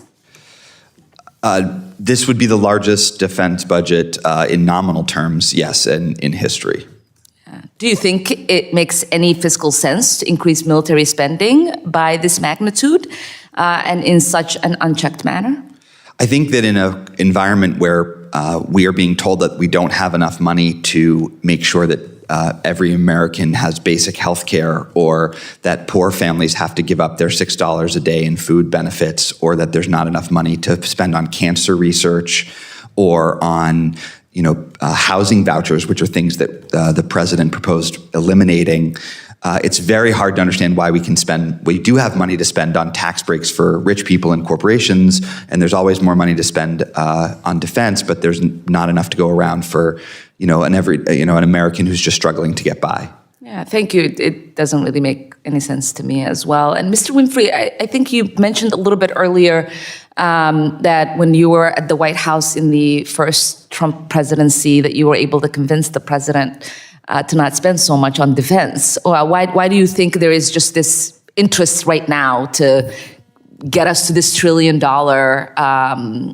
spend on the Pentagon? I'm no defense expert, so I'm probably the wrong person to ask. But I don't think that what the Pentagon is dealing with right now is a money issue. Some of it is a management issue. And I'm sure that they're trying to correct for what they see as problems with the management over at the Pentagon right now with the leadership change. Would you still advocate for us not spending $1 trillion? Listen, I would cut the vast majority of the federal budget, including, I think that there's a lot to look at in the Pentagon. I actually think that, one of the budget process reform ideas that people have talked about in the past is a zero-based budgeting, a bottom-up budgeting, and literally asking, what are we spending money on and is it worth it?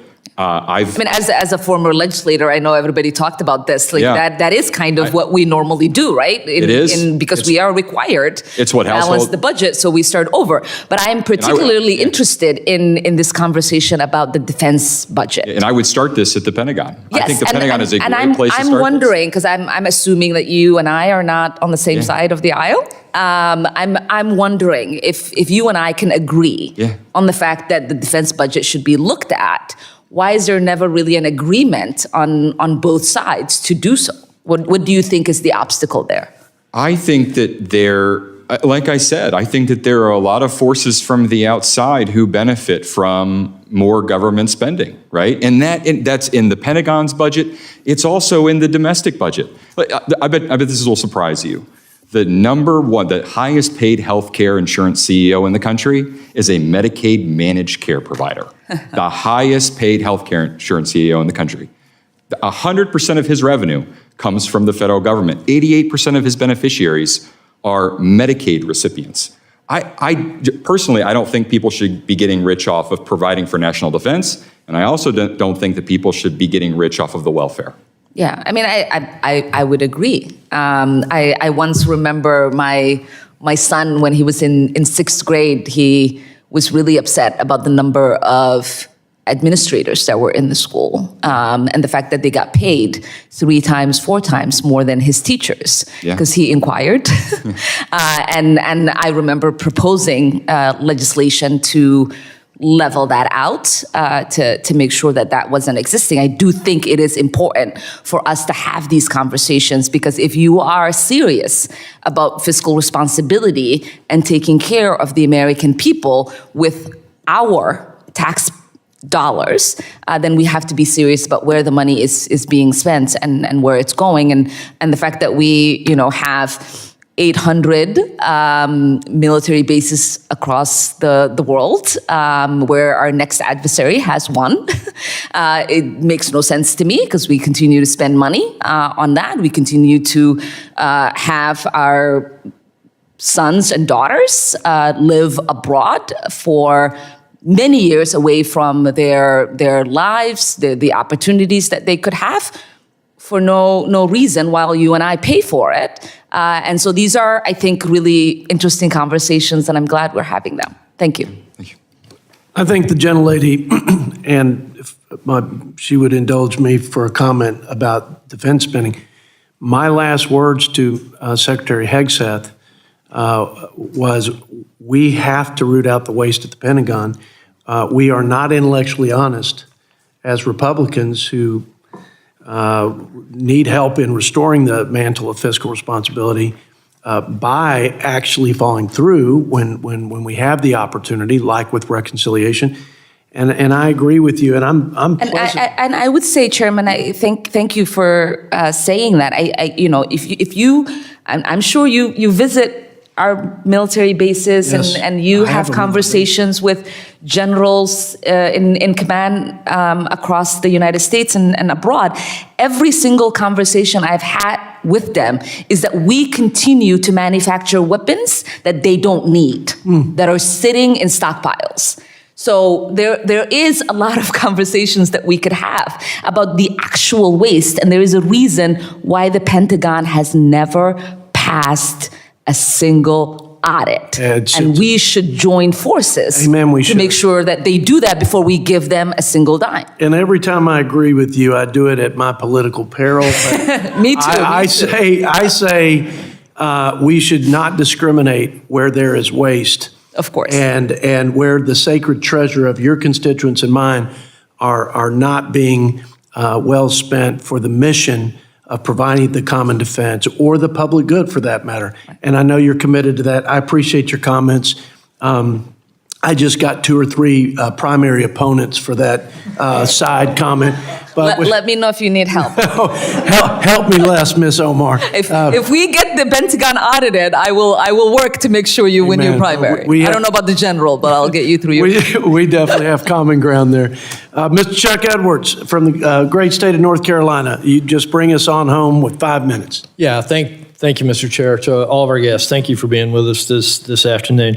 You know, I keep hearing this issue about tax cuts being just totally misrepresented. And I feel like I need to correct a couple of things that I heard from my colleague way on the other side of the aisle before I ask my question.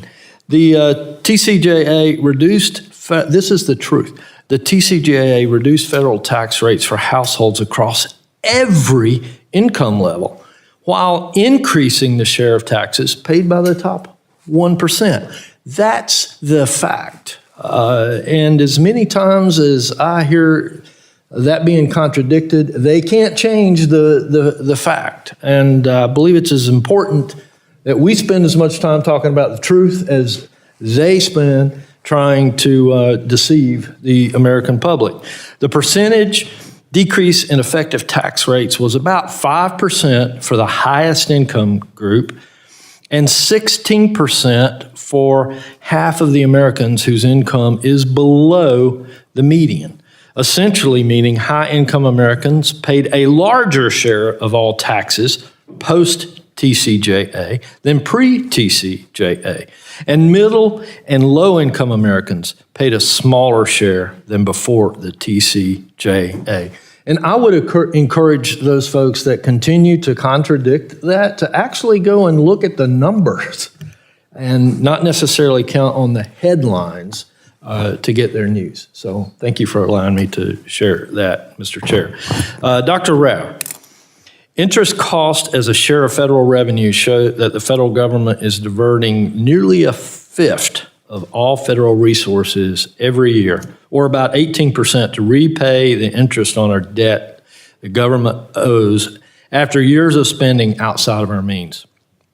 You estimate this share may rise to as high as 40% by 2035 and nearly 82% by 2054, depending on the interest rates. Based on your analysis, even modest increases in interest rates could dramatically worsen our fiscal outlook. Can you explain just how sensitive the federal budget is to interest rate changes and what this means for our future policymaking flexibility? Absolutely. Thank you for the question, Congressman Edwards.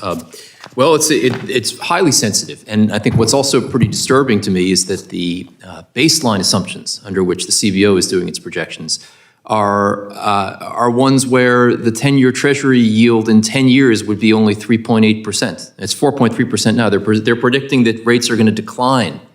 And this is inconsistent with the signals that we get from markets. Forward rates, 10 years out, have rates higher, more than a percentage point higher, above 5%. So highly sensitive, and if we don't cut spending, it's going to be much worse. The bottom line is we've got to cut the spending to avoid interest payments from consuming the federal budget. What risks persist if our deficits continue to go on and high debt poses to inflation and monetary policy and independence? What does that really look like to Americans? Well, I think the major challenge is going to be that if international markets lose confidence in the United States as a country that's going to repay its debt with non-devalued dollars, and they're going to charge us very high premiums, they're going to charge higher interest rates for our borrowing. Now, that does not only affect the federal government, that affects everybody, because all interest rates in the market, in the United States market, are basically linked to the rates that the federal government pays. So it's going to mean higher consumer rates, higher rates for auto loans, higher rates for mortgages, higher rates for entrepreneurs who are starting businesses. That is going to be, and it's going to be sharp, and people are going to feel the pain. It's very plausible that the Democrats lost the presidential election in 2024 because of an increase in inflation that then required an increase in interest rates to combat that. And everybody should be worried about paying a political price if the same thing happens again. And on the fiscal trajectory we're on, if we don't cut spending, I fear that could happen soon once again. And so right now, the average mortgage rate is what? I think just ballpark. 6.5%, 6.75%. And presumably, were our debt to continue to increase at the rates that we just referenced, what could that mortgage rate become, do you think? Oh, well, I mean, first of all, I mean, for every percentage point higher in the federal government rate, you're gonna see most of that passed on through to mortgage rates. So we'd be looking at 10 to 15% mortgage rates, just like we had in the 1970s. This is not unprecedented. We had this in the 1970s, the early 1980s. And it's a revisit of that scenario, which today, given the much higher levels of debt, would really tank the economy in a very, very, very serious way.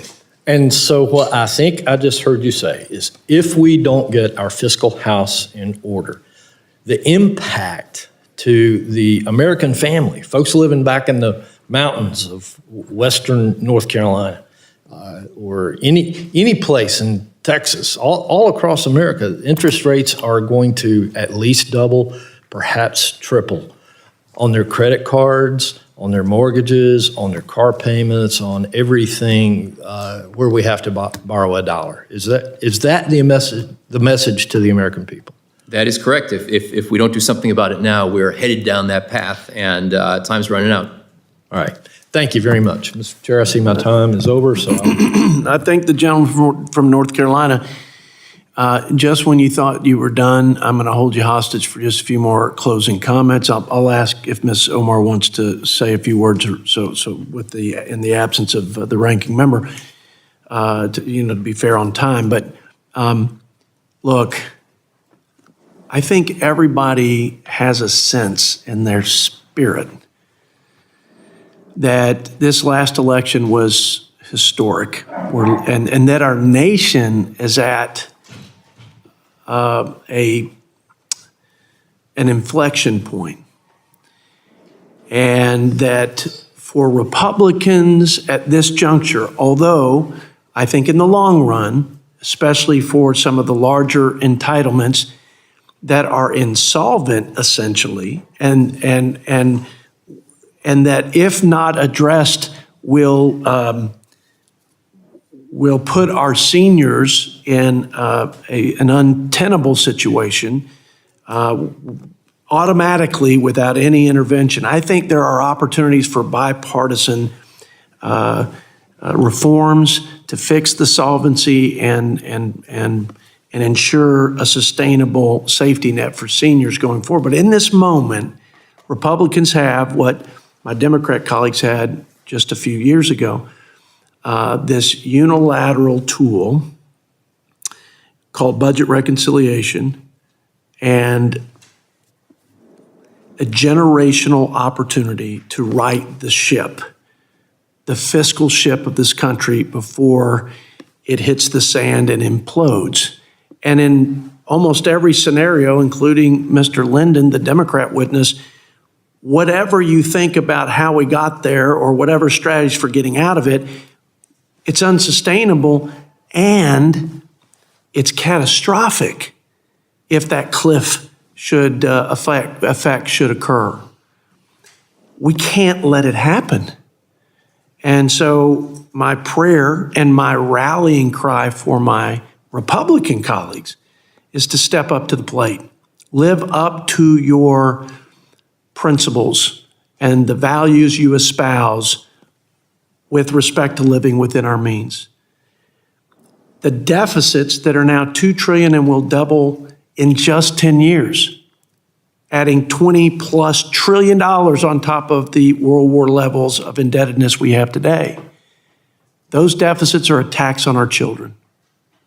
So while I'm game for pro-growth policies that will reignite growth, because our economic strength is our power base for our global leadership, no doubt. And we have to course correct on policies over the last 4 years, economic policies and unbridled spending that have failed to strengthen our economic future. But I am not game. I am not game. It's my Alamo. I will die on this hill of not adding a tax burden on the backs of our children such that we aren't willing to pay. That was George Washington's admonishment in his farewell address. I heard about Thomas Jefferson. Now, nobody quoted my favorite, James Madison, a public debt is a public curse. If we don't reverse that curse, we will be the first generation, like it or not, Republican or Democrat, to hand the country worse than we found it, and to not demonstrate the courage and the sacrificial leadership that every generation exerted in their moment of crises. I don't know how much time we have. I mean, we had Ray Dalio in here saying it's just a few years and America's going to have an economic heart attack.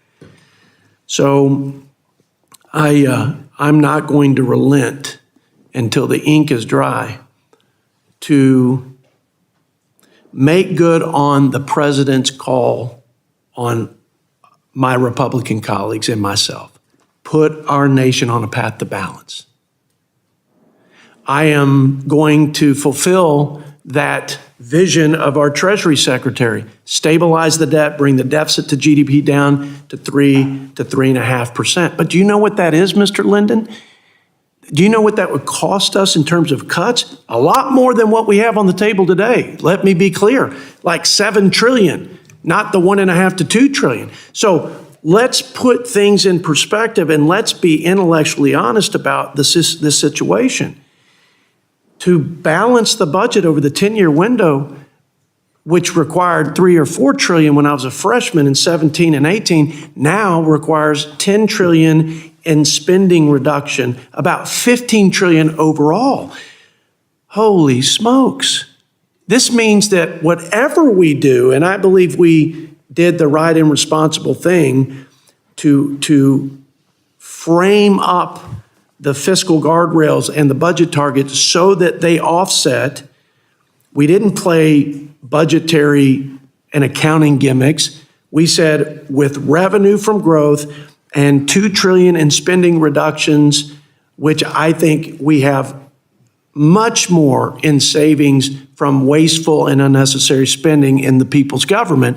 But if we do those things, not only will we not add to the deficit, we'll bring the debt to GDP and deficit to GDP down for once in my lifetime, and then we would have to rinse and repeat because we're not getting out of this debt hole with one reconciliation bill. But be clear, if we don't seize this moment, rise to this occasion, and channel our inner Thomas Jefferson and James Madison and George Washington and the greatest generation who took real bullets to ensure that this experiment in democracy and self-governance persisted.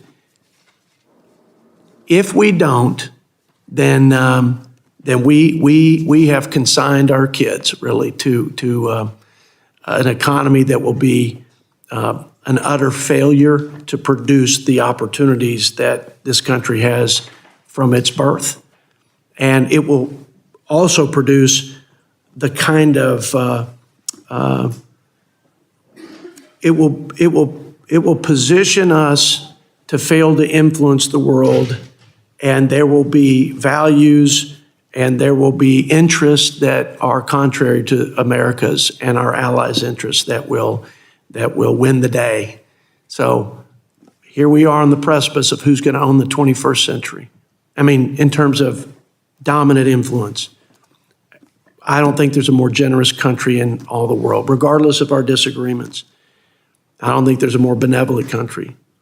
I don't think there's a country that strives for greater human ideals and rights than America. But it's all hanging out there. It's all dangling over the precipice of what something we actually have control over. Republicans have total control over this. I won't go through the list of things, but I heard Mr. McGarvey say, how are you going to reform Medicaid without cutting benefits? We have a list of things. I mean, check the Medicaid rolls twice a year instead of once a year, which is what we did before President Biden was president, and you save $160 billion. Just start with program integrity. Don't let illegal immigrants receive the benefits of tax dollars in social services.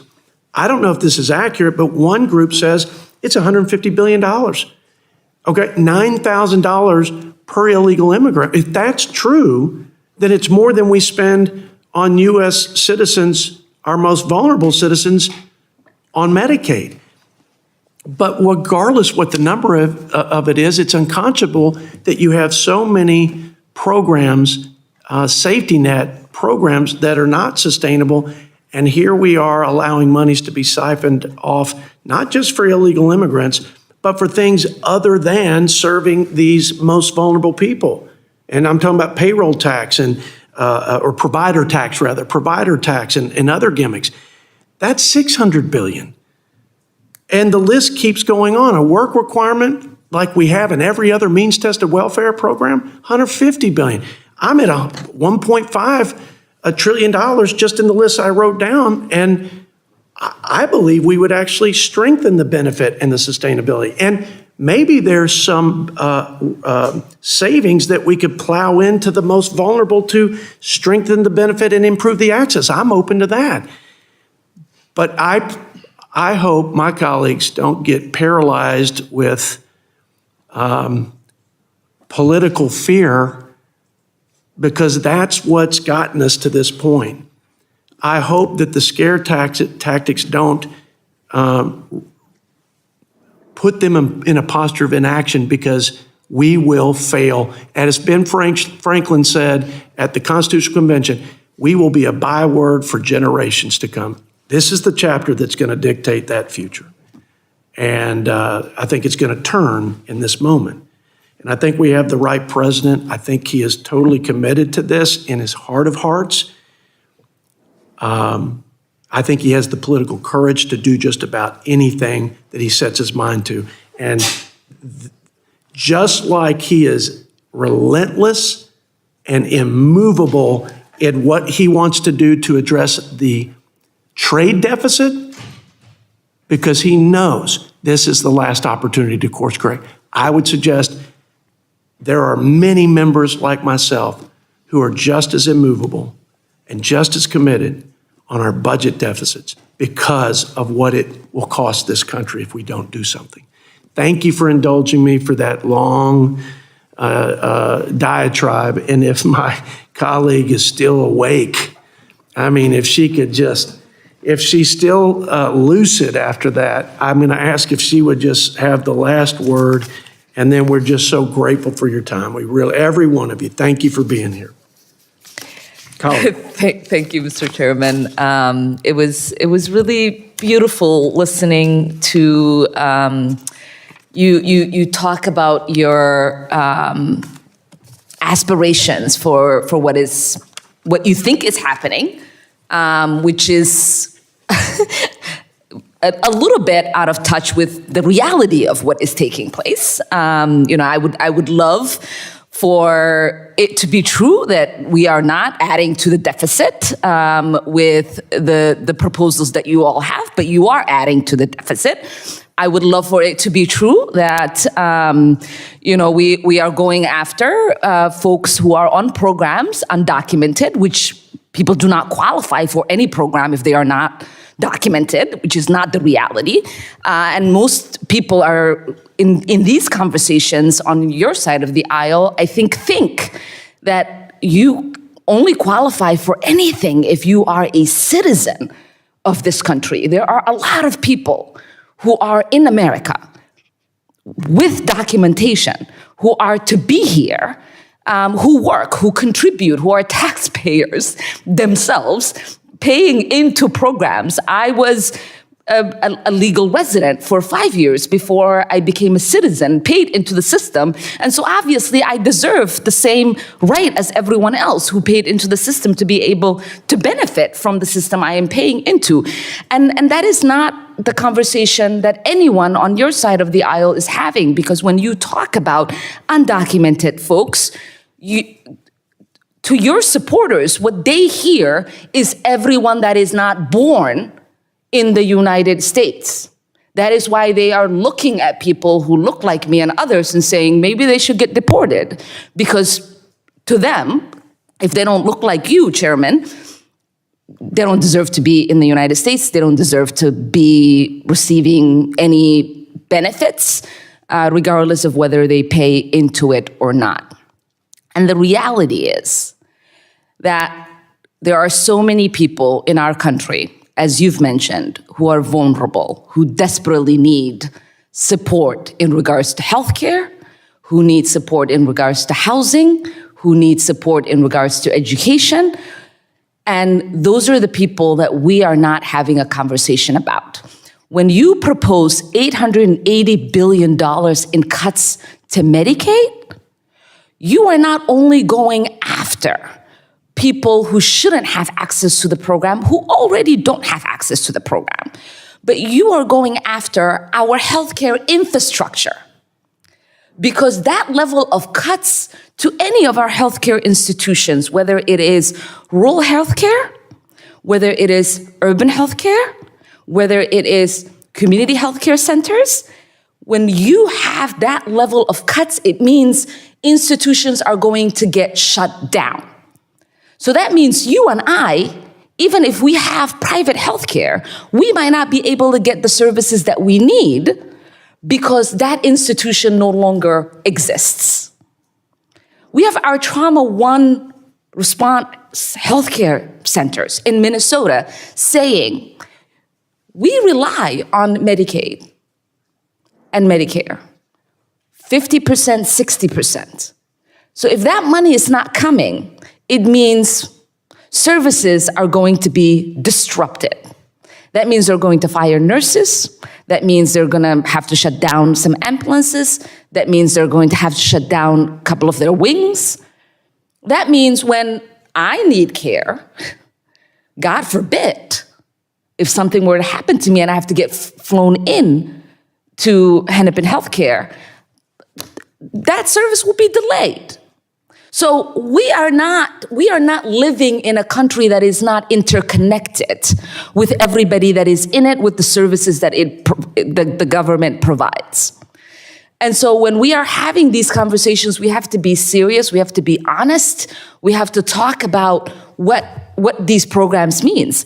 Because when you rely on a president that truly doesn't know much of what he is talking about as much as everybody wants to believe.